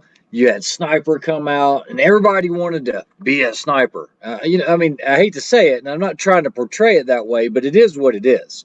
And then people started seeing how easy it was to actually do this with what's available nowadays. Because, as long as you got a credit card and you've got $4,000-5,000 and you want to do it right, you can get everything you want turnkey, and you're going to be banging targets at 1,000 yards. You can probably do it for half that now. Yeah. Whereas before, you're going to have a whole lot more into it. But when I say $5,000, I'm talking about your SIG ABS with your applied ballistics in your 6.5 Creedmoor with your RPR, your Tikka. I mean, you can have the whole kit and caboodle and be banging targets at 1,000+ yards. It's easy. It's easy now. You think about it, guys. You can go to any gun store and buy that on the shelf. The 6.5 Creedmoor. It's match ammo that's better than what a lot of people can actually reload. It's a great time to be into long range, but it's so simple now. I think that's the other part is, with the advent of the 6.5 Creedmoor, now people don't know, and I'm being a little facetious about this, but sort of not. Now people don't need to know how to shoot. With the 6.5 Creedmoor, it took bad shooters and made them good shooters, and took good shooters and made them really good shooters. Yeah, and I agree, because one of my first videos when I first started this channel, I think my daughter was, at the time, I think she was 11 maybe 12. I don't know. Rick, I think Rick helped me start the channel. He's the one that talked me into it. But she's at 1,000-yard range. Boom. Little kid hitting targets at 1,000 yards. Now, of course, I dialed in the dope for her, but I taught her all of that. She knew how to do it and do it on her own. She knows how to read a dope card. Well, come on. When you got a kid that's 11, 12 years old that can bang targets at 1,000 or 600 or 500 and it's child's play, it's the technology has made it that much easier, and the cartridges and everything else is just stuff is so much better. Yeah. Is what it is. I'm being very frank tonight. One, and it's you can prove a quick point is you throw a different barrel on your AI. You don't know the ballistics. You get that information, feet per second. If you don't know that, sometimes it'll stay on the box. You punch it into Straylock Pro, you can kind of estimate it. You freaking hit the little calculator. You want to hit 700 yards, and you're going to be pretty much right in there. You might have to true the ballistics, but in a matter of 2 minutes, you're freaking banging targets at 800 yards, 700 yards. Rick, just think about the time that we went your very first time shooting long range. That was a little over a year and a half ago. Yeah, maybe. And it took you about, a year before you actually bought a rifle and a scope and all that, right? Yeah, for sure. And now it's too easy. Matter of fact, my buddy John, WTF SoCal over there, I can pretty much guarantee you, I could be wrong, he can back me up or not. The last time he probably shot his Accuracy International was we were in the desert in Vegas 2 years ago, and we were shooting targets, 2,000 yards or whatever, and it's too easy. It's almost too simple now. Said Rick brought burritos to Paula, then got good. Yeah. And So see, 6.5 Grendel's even saying it. He expected long range to be more difficult when he started. Otter. He put his information in the calculator, center punch the MOA target at 900 yards. That is exactly what I'm talking about. Because when I was doing this in the 90s, you couldn't do that. You had to build the data in the data book, and the calculators weren't even out. I'm trying to think of the ones that we were using, the Trimbles. Oh my goodness. You better have like $3,000 or $4,000 for something, and it was rudimentary at best. And now the stuff on your phone, boom. I shoot the AI every 4 months, whether I need to or not. 2 rounds. For Otter. So Otter, here is just the ultimate die set by Lee. So it's nothing fancy. It's not the precision die set. Here is here's basically, it's got a set of 4 in here. And I do the exact same thing. I put a bullet that I've pre-made in there. I bring it down to whatever, and I can kind of twist it till I feel a little bit of it touching, and then I'll back it off a little bit. Then I'll go ahead and start loading one shell, and I will get it to where I need to. And this doesn't have the fancy calipers on it. You just keep twisting it till you get. And we're talking just very minute little twist is going to change that bullet. So you can do it from here, and you can do it from down here where you're talking. So yes, you don't have to have the fancy stuff, but it does help. It is a little nicer, costs a lot more, so you don't need it though. So I know you asked a couple times. That's a quick answer. Idaho Rogers USMC, he has an excellent point. He says, plus, as a guide, if I can't get a hunter onto an elk at less than 400, I failed as a guide. And now we're going to, and guys, you know that I do not hunt animals any longer, okay? I gave that up years and years ago, but I used to be really big into hunting, and there does become this part of an ethical kill, okay? I'm not going to call out any names. You guys wouldn't know him anyway, but there's a guy that I know that is an extremely good long-range competitor. And all of a sudden, he got on this kick of he wanted to see how far he could shoot a deer. He shot one 800 and something yards and never found the deer. It was a bad hit. It wasn't an ethical hit. I'm not even going to call it a kill because it wasn't a kill. I wasn't with him, but I heard about it, and I was like, man, it kind of chapped my ass a little bit. I hate to say it, but it's just the way I am.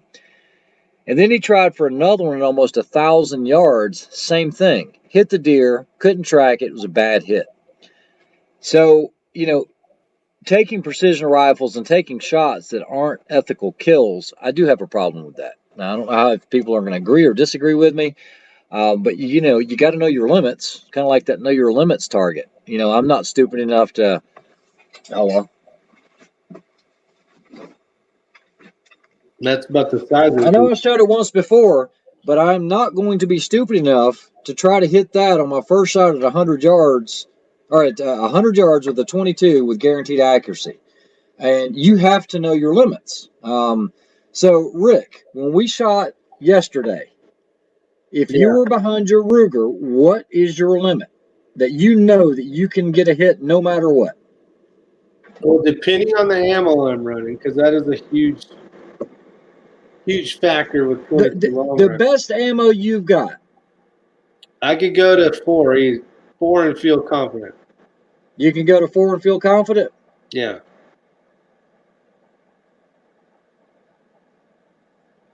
Okay, with my Ruger 22, I would say with 100% I can go to number 3.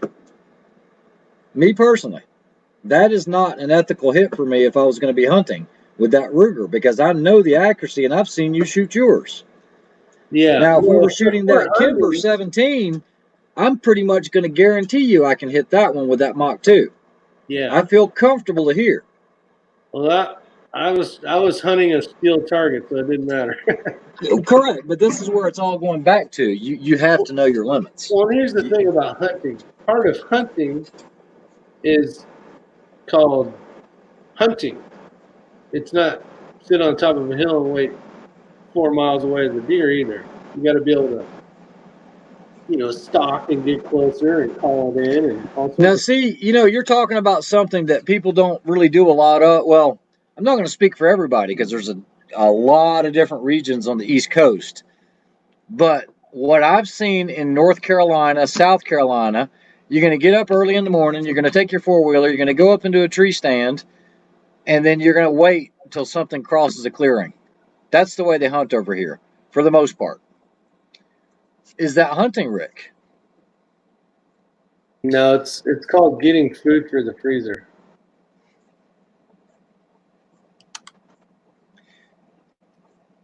I didn't really hear the question.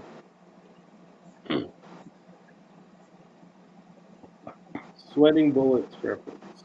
You want to hunt? Cover yourself in deer scent, put a loincloth on, and go out there with a straight blade knife.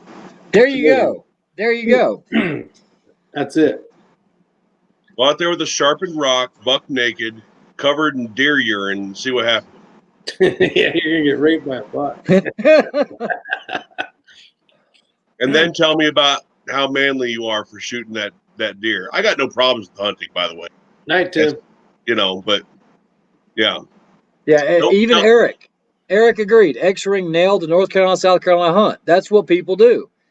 And, and I always hear that. Man, I never get emotional in any of these chats. I'm always kind of quiet. But, yeah, I'm in a different mood tonight. It's one of those, it's like, you said something that was a mouthful. I want to fill the freezer. Bull crap. Just spend your money and go into the store and buy some food. I think a lot of people, I get into hunting. I really enjoyed it. And then I got to where it wasn't a challenge, and I started bow hunting only. And it's just like you said, put on a loincloth and hunt them with a freaking knife. The technology is so easy now. Geez, you can go anywhere. You can't even drive your car down the road without hitting a deer. Where's the challenge? Come on. You want to fill the freezer? Drive up and down 64 a little bit. Drive up and down 26, Anyway.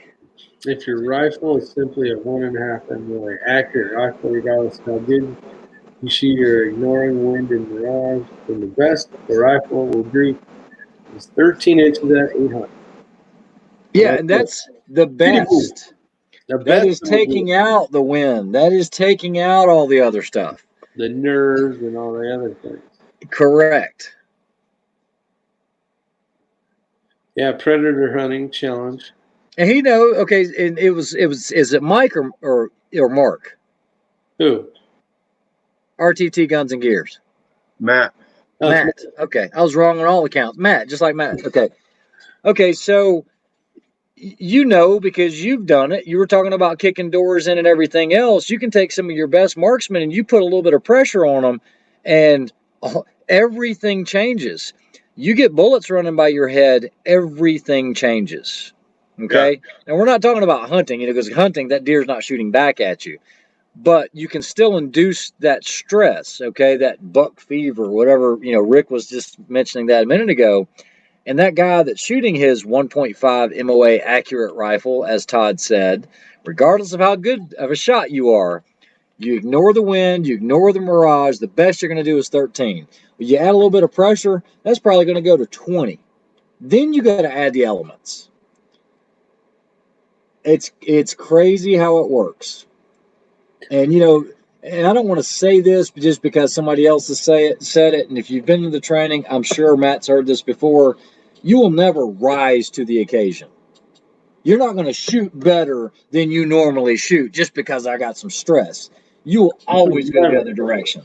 You might get lucky, but you're never going to get better with stress. Your mags will fall out, your bipod won't work, you'll flip over, you can't climb the damn bed. Or you're going to drop your magazine off the porch of the house twice while trying to load, and that's a 3-gun match where the steels aren't even shooting at you. Yeah. Think about your learning experience when you got into 3-gun. How many... Oh, it was a train wreck. That's why it's called train wreck is not even the word for it. We're talking about like C4 in the hand going high order, okay? That's what it looked like, okay? And I was there beside of you when it happened. When you are stacked up on the door, and your heart's pounding, and you're there, and you're squeezing up. When you get squeezed on the ass, it's go time. It's right before you hear breach, the game plan you thought you had changed. Oh yeah. And you have a plan A and a plan B, but let's go ahead and count on D and E, because if it can go wrong, it will. Yep. And all you've done enough of that to know. And all I need is a timer to go beep, and then my brain is scrambled. It's like, oh shit, what am I doing again? It's so true. So I came up when I was younger. I did a lot of martial arts, and then in my mid-20s, I started doing cage fighting. And in cage fighting, in mixed martial arts, I learned really quickly on what it was like when I think it was Mike Tyson that said, you have a plan. You walk into the ring with a plan until you get punched in the nose. Yes, I think that he did say that. Yep. And there's nothing. Everything we're talking about is all the same thing.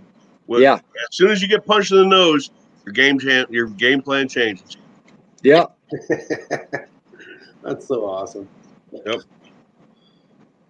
Well, that's like my son. So we were competing. It was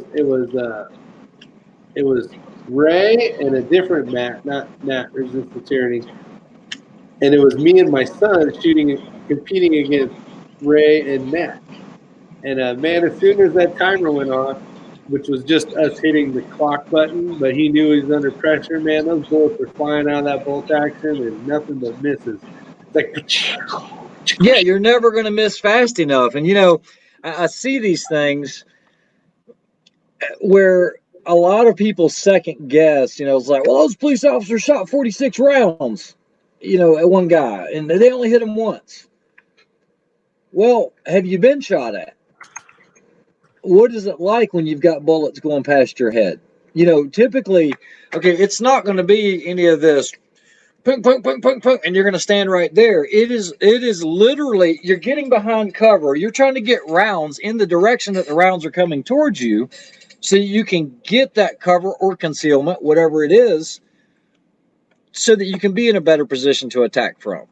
Well, if you have 4 or 5 guys doing that, well, guess what? All of a sudden, it adds up quick. Your magazine's going to be empty before you realize what happened. You're going to be like, how did I just go through a full mag? I don't even remember squeezing the trigger. Yeah, how many times did you shoot? 3 times. Well, actually, your pistol's empty. Yeah. That's the way it goes. There's so much of an adrenaline dump. And you guys that are in the military, you guys that have kicked doors in, you know what I'm talking about. Matt knows what I'm talking about. It's different. Yeah, you guys have seen in the movies where like the guy is standing behind something and like pow, pow, pow, pow, not even looking, just sticking his gun out, pow, pow, pow, pow, right? Or even running and shooting over his shoulder just to have something going the other direction. Yeah. That's not fake, really. That's how a lot of it happens. Yeah, the days of Wyatt Earp where you're slinging your jacket back and you're drawing. No, it doesn't happen like that. It really doesn't. And if there's no distance, you're going to be on the ground and you're going to be fighting for your life is what's going to happen. And it doesn't matter. There is no fair fight. You want to come out on top. It's one of the reasons. It's one of the reasons why when I see trainers teaching guys to sidestep, and that's getting off the X. Yep. I hate the fact that these trainers are teaching that muscle memory as if it's going to do any fucking good. Like, the students are now walking away from that class going, oh, as long as I take a step to the right, the bad guy can't get me. And then when you're shot, you're like, but I took a step to the right. Oh. It drives me. And then of course, for the reload, you take another step. And, it's, no. If you're going to take a step, you're going to take 50 of them way the fuck over there behind something really hard. Something real thick and tough. Yeah, statistically, you're probably better not even moving the way most people shoot anyway. And if you get shot and they're right-handed, you're probably going to get shot in the right knee because they're going to pull low and left and anticipate if they don't ricochet it off the ground in the first place. Right. We're talking about a pistol fight here. Moving and getting off that X. And I remember for years them teaching all of that. Now, granted, there is a fact. It is harder to hit a moving target. Okay? If you don't believe that, ask Rick. Rick and I have done enough pistol shooting and everything else where you just start adding a little bit of movement. It makes it a lot harder to hit. But I'm also of that mindset. Sometimes you get enough errors to cancel to actually produce a good result. It's called accuracy by volume. That's it. If you're an expert ribbon, you'll shoot. Oh man, we're getting on topics I have never talked about on chat stuff ever. That's what makes it fun. Yeah. Well, so you're better off basically stepping to the left, because if everybody's going to shoot No, left, the guy will be left-handed if you do that. So yeah, don't. that's true too. You're like, son of a bitch. Yep. But yeah, you should step to the left, because more than likely the bolt's going to go to their left, which is the opposite. Yeah. Okay, so Johnny Master says in one of his combat shooting classes in the military, Gunny told him, if you're an expert ribbon, you'll shoot at best sharpshooter. Okay, now I will tell you this, and we'll butt hurt a lot of guys here. Everybody that you meet, or almost everybody, whether it's 95%, now I'm either going to have agreement or I'm not going to have agreement. It doesn't matter. I shot expert in the military. Well, congratulations. So did about everybody else. Okay. There might be some sharpshooters, but I will tell you from going down to Jackson, and I actually did a video talking about the electronic simulator system, the ETS. Everybody shoots expert. Everybody. If you go to let's just say a 3-gun match and you shoot on the level of expert, you're going to get your butt handed to you on long range so bad. It's just the fact of the matter. I mean, the expert level in the ETS or in the military is very substandard, in my opinion. Okay, this is going to really get people mad at me, but I'm just telling you the way it is. Talk to anybody. Talk to like KB32, or talk to Rob, or talk to yourself. Or talk. Rick. Tell me your personal. Well, you weren't in the military, so you wouldn't know. But expert. You'll shoot at best sharpshooter. It's like I was saying, you're only going to get worse. You'll never get better under fire. And if you're a sharpshooter, you'll be a basic marksman. If you're a basic marksman, you'll barely hit anything. Well, it's why we train. I mean, football players, basketball players, baseball players, fighters. It doesn't matter. Name the thing. It's the reason you go to work every day, because every day you get a little bit better at your job. I mean, it's all on the job training, whether it's just training or on the job. But every time you get a little bit better at it, every time you go take a class, every time you put another round downrange, every time you do another mag change, you're getting a little bit better. Yeah. And every time you get a little bit better, you'll never completely narrow it, but you narrow that gap of what's going to happen under stress. Yeah. Yeah, You'll Scott never close it. You never close that gap. Yeah, Scott P79 says your average concealed carrier more than likely shoots more rounds per year than your local police officer, is probably more accurate. That is a 100% completely accurate statement. Okay. I help train a lot of different police agencies. I shoot with a lot of them. Okay. I can tell you for a fact that most agencies, whether it's a large agency, let's just say, okay, so in North Carolina, the largest police department is going to be Charlotte-Mecklenburg Police Department, CMPD. I think they're around 2,000 officers or so. You're going to have your combat qualification or your daytime, nighttime pistol qual. That's going to be 50 rounds day, 50 rounds night. They're probably going to do that twice a year. That's it.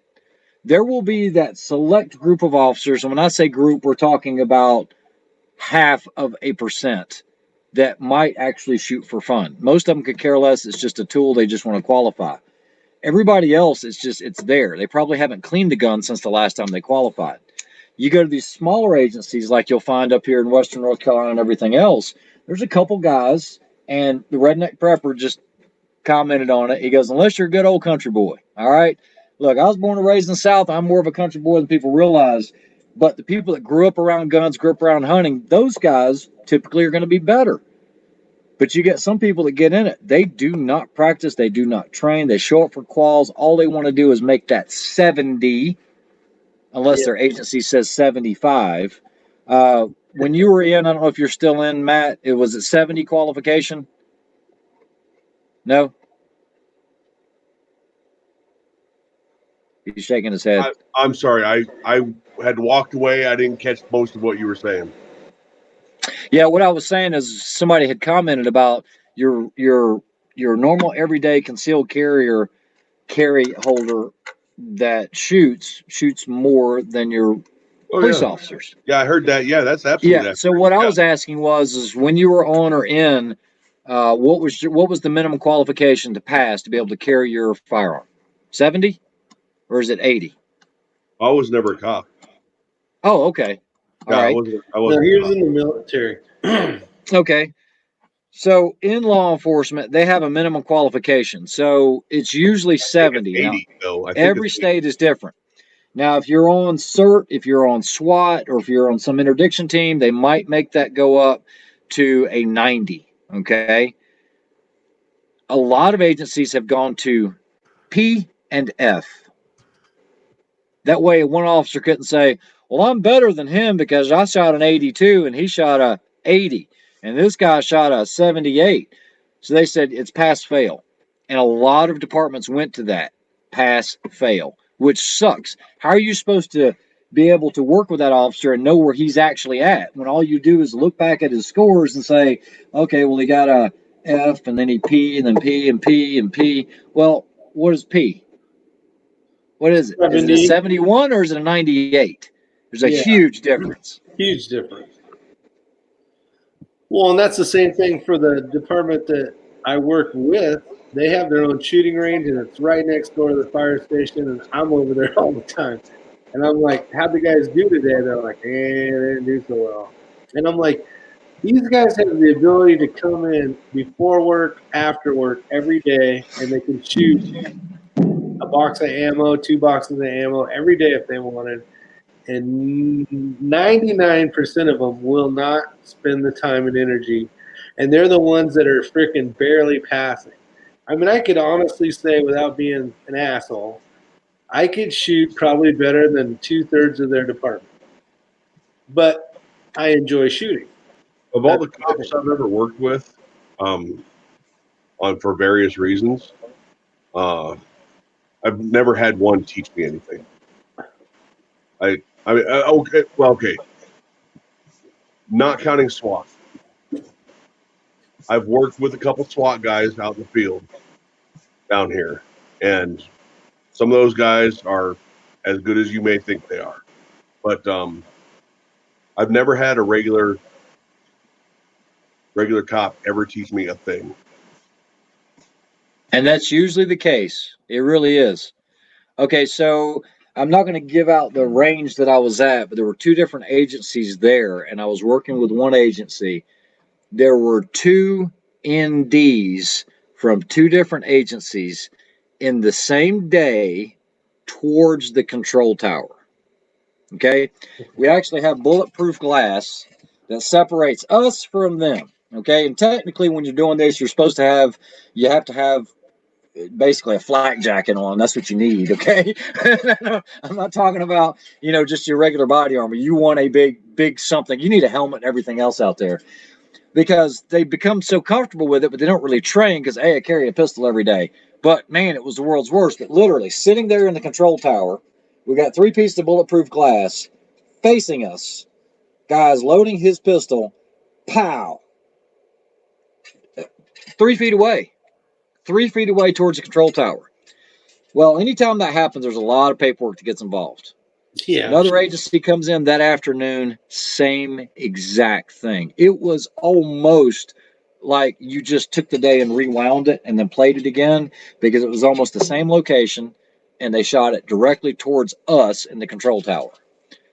And it just happens time and time and time again. And I don't get it. And it's not that agencies don't want their officers to be better. They'll do open range days and they'll put out an email. They'll say, look, we got an open range day here on the range. Come on out, whatever. Am I getting paid for it? No, but this is your time to work with an instructor, get better. Guess how many people will show up? Almost none. You might have 3 or 4 for the whole 12-hour day show up. Yeah, so it's crazy. It's ridiculous. Yeah.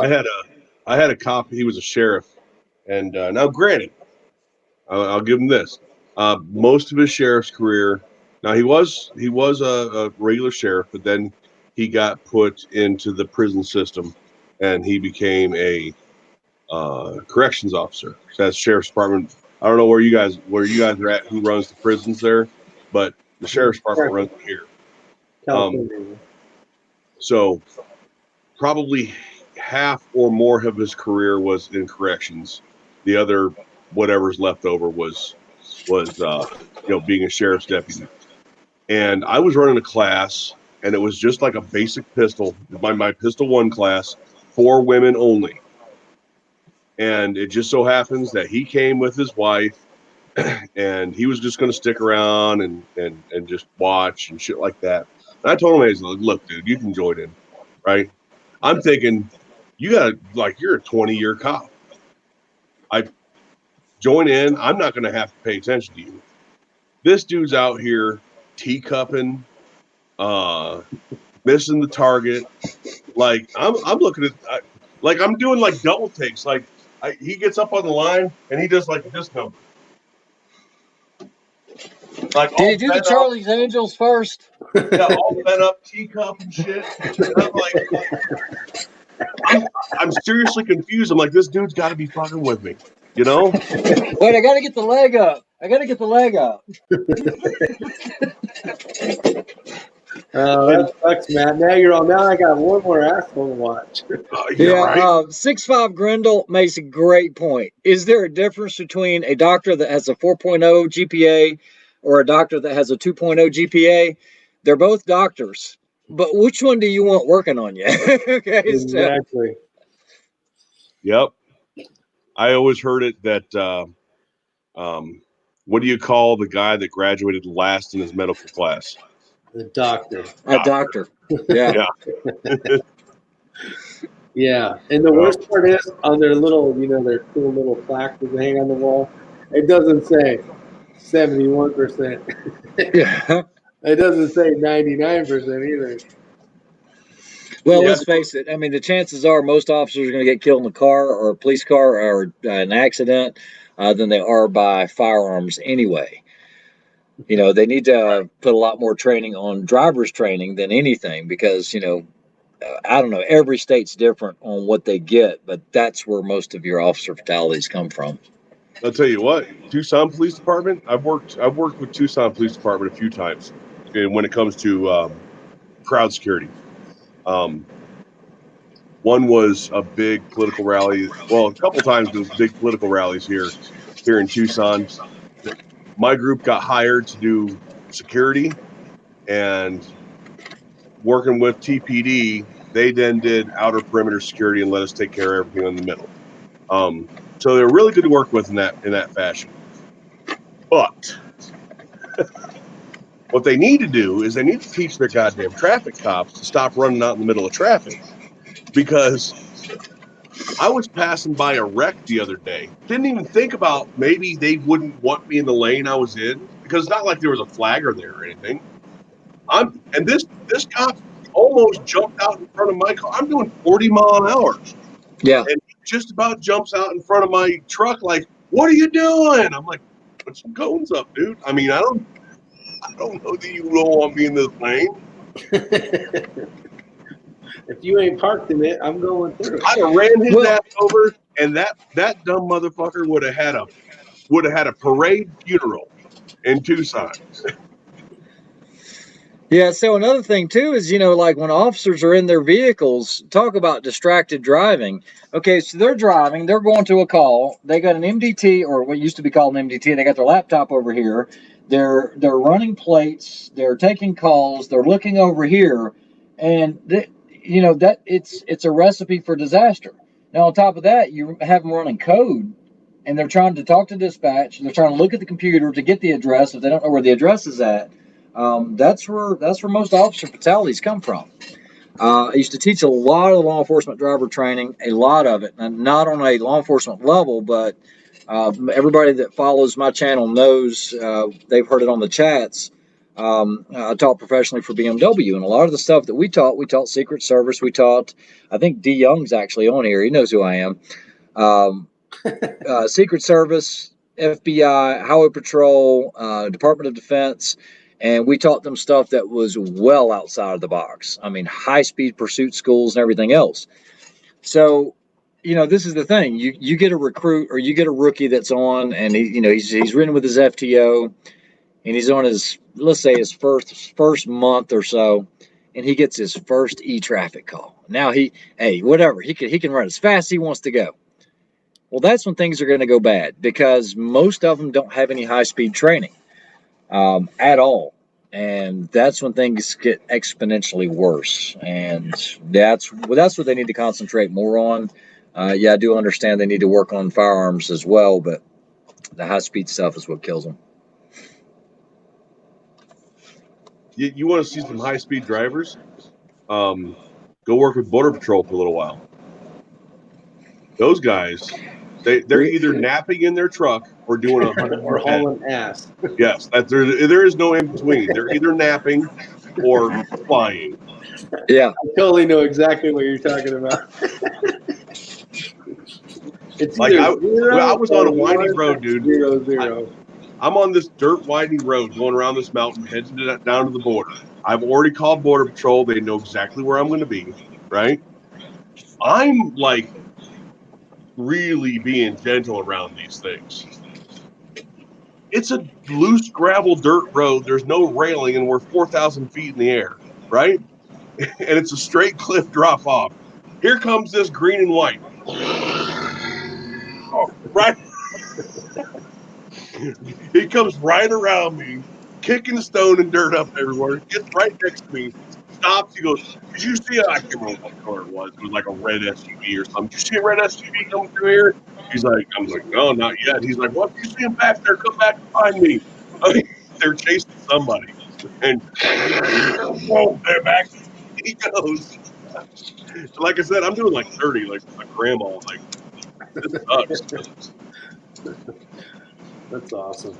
All right, you guys. Well, we're at 2 hours of fun madness. man, this is a great chat. I got fired up tonight. It's all those donuts you had, whatever else you ate. I think it was that pot pie. I'm not used to this American food. You should have put some kimchi in it. Hell yeah. Yeah, it was good stuff. Good stuff. All right. Matt, it was a pleasure meeting you, sir. You too, man. You too. So, Matt, we'll start with you. You got anything coming out? Got any plans for some new videos? What do you got going on? A new range day video is coming out tomorrow. I think it's about 45 minutes long. Doing zero and a red dot, playing with some binary stuff. Just having some fun out this past weekend. So that's going on tomorrow night. I think it'll be about 7 o'clock Eastern. I think is when it's scheduled to go public. And then a couple more things just that I've recorded at home that based on basic reviews. Awesome. Other than that, I don't have a whole lot coming out right now. All right. Ray, what do you got coming out? Well, we're going to be shooting this Grendel. We're going to be shooting that. We're going to be shooting the Know Your Limits target. Well, that video is already done, but I'm not going to steal your thunder, so I'm not going to release it. It's all good. The price though is it was $159, not $179. And I actually looked at that today. What else we got going? We got some. Well, I guess you'll just have to wait and find out because I don't know exactly everything we're doing. So. Hey, did you release that one video where I was upside down shooting? No. No, I have not. We need to put that on R². Yeah. So if you guys haven't been there yet, it's a brand new channel that Rick and I started. It's called R². It's a bunch of stupid humor, but you gotta see this shit. We're gonna still good content. I'm gonna see if I can show everybody this because it's freaking hilarious. Let's see. Hashtag Limp Rick. Damn you, Matt. Let's see. How do I get to this thing? Oh no, that's Armament and Axes, not me. I'm just reading. Oh, okay. Yeah, Limp Rick. Damn you, Chris. Let's see here. What in the hell? I totally did that wrong. Limp breaking sound like female tennis. He's a ripper-ricking. A ripper-ricking. All right. You guys are asses, just so you know. It's S-Q-U-E. No, R-E-D. No. What are you trying to do, Rick? He is trying to share something on the screen, but he can't find it. I can. I just got to get to this filter, hit channel. It made it to the top today, Ray, which is cool. All right, so let me see if I can figure out how to switch and screen share. And screen share with 2 monitors, blah, blah, blah, blah. I don't have 2 monitors. So I think it would be this one. Share. Go to a good part right off the bat, just like you do on a... Tell me if this works, guys. Yeah, you can see it. All right, so this is the channel right here. You guys got to check this out. This is RoboCop. This shit is freaking hilarious. Hey, just skip to the part where it's, you know where to find it. Can you guys hear it? My friends call Damn me it. RoboCop. This is the silence real matching. It's not working. Can you Go hear to it? the part with the bucket. Pressure ready. Oh, Gun available. hold on. Nope, too much. It's over here somewhere. Yeah, keep going. Ah, dead or alive, you're coming with me. Where's the button?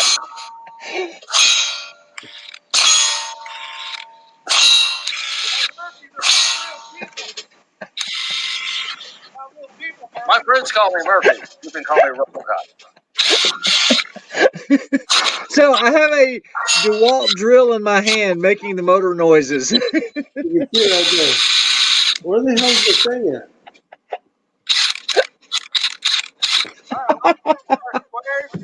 I guess I missed that one.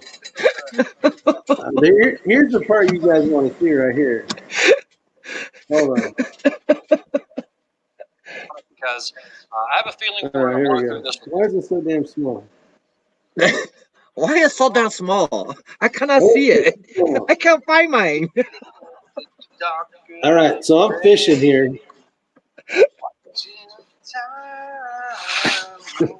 And then all of a sudden, where's it at? No, you're too. You got to keep going.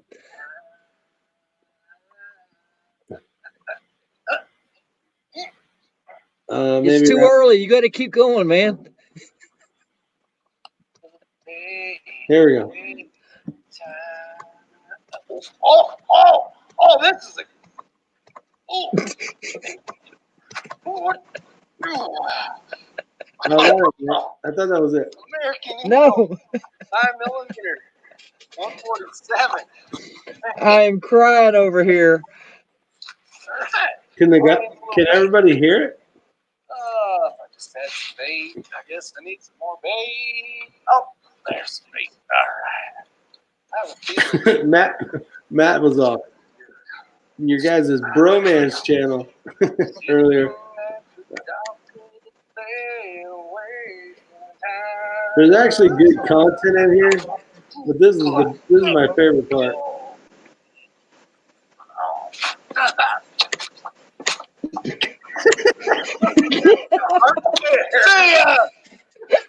All right.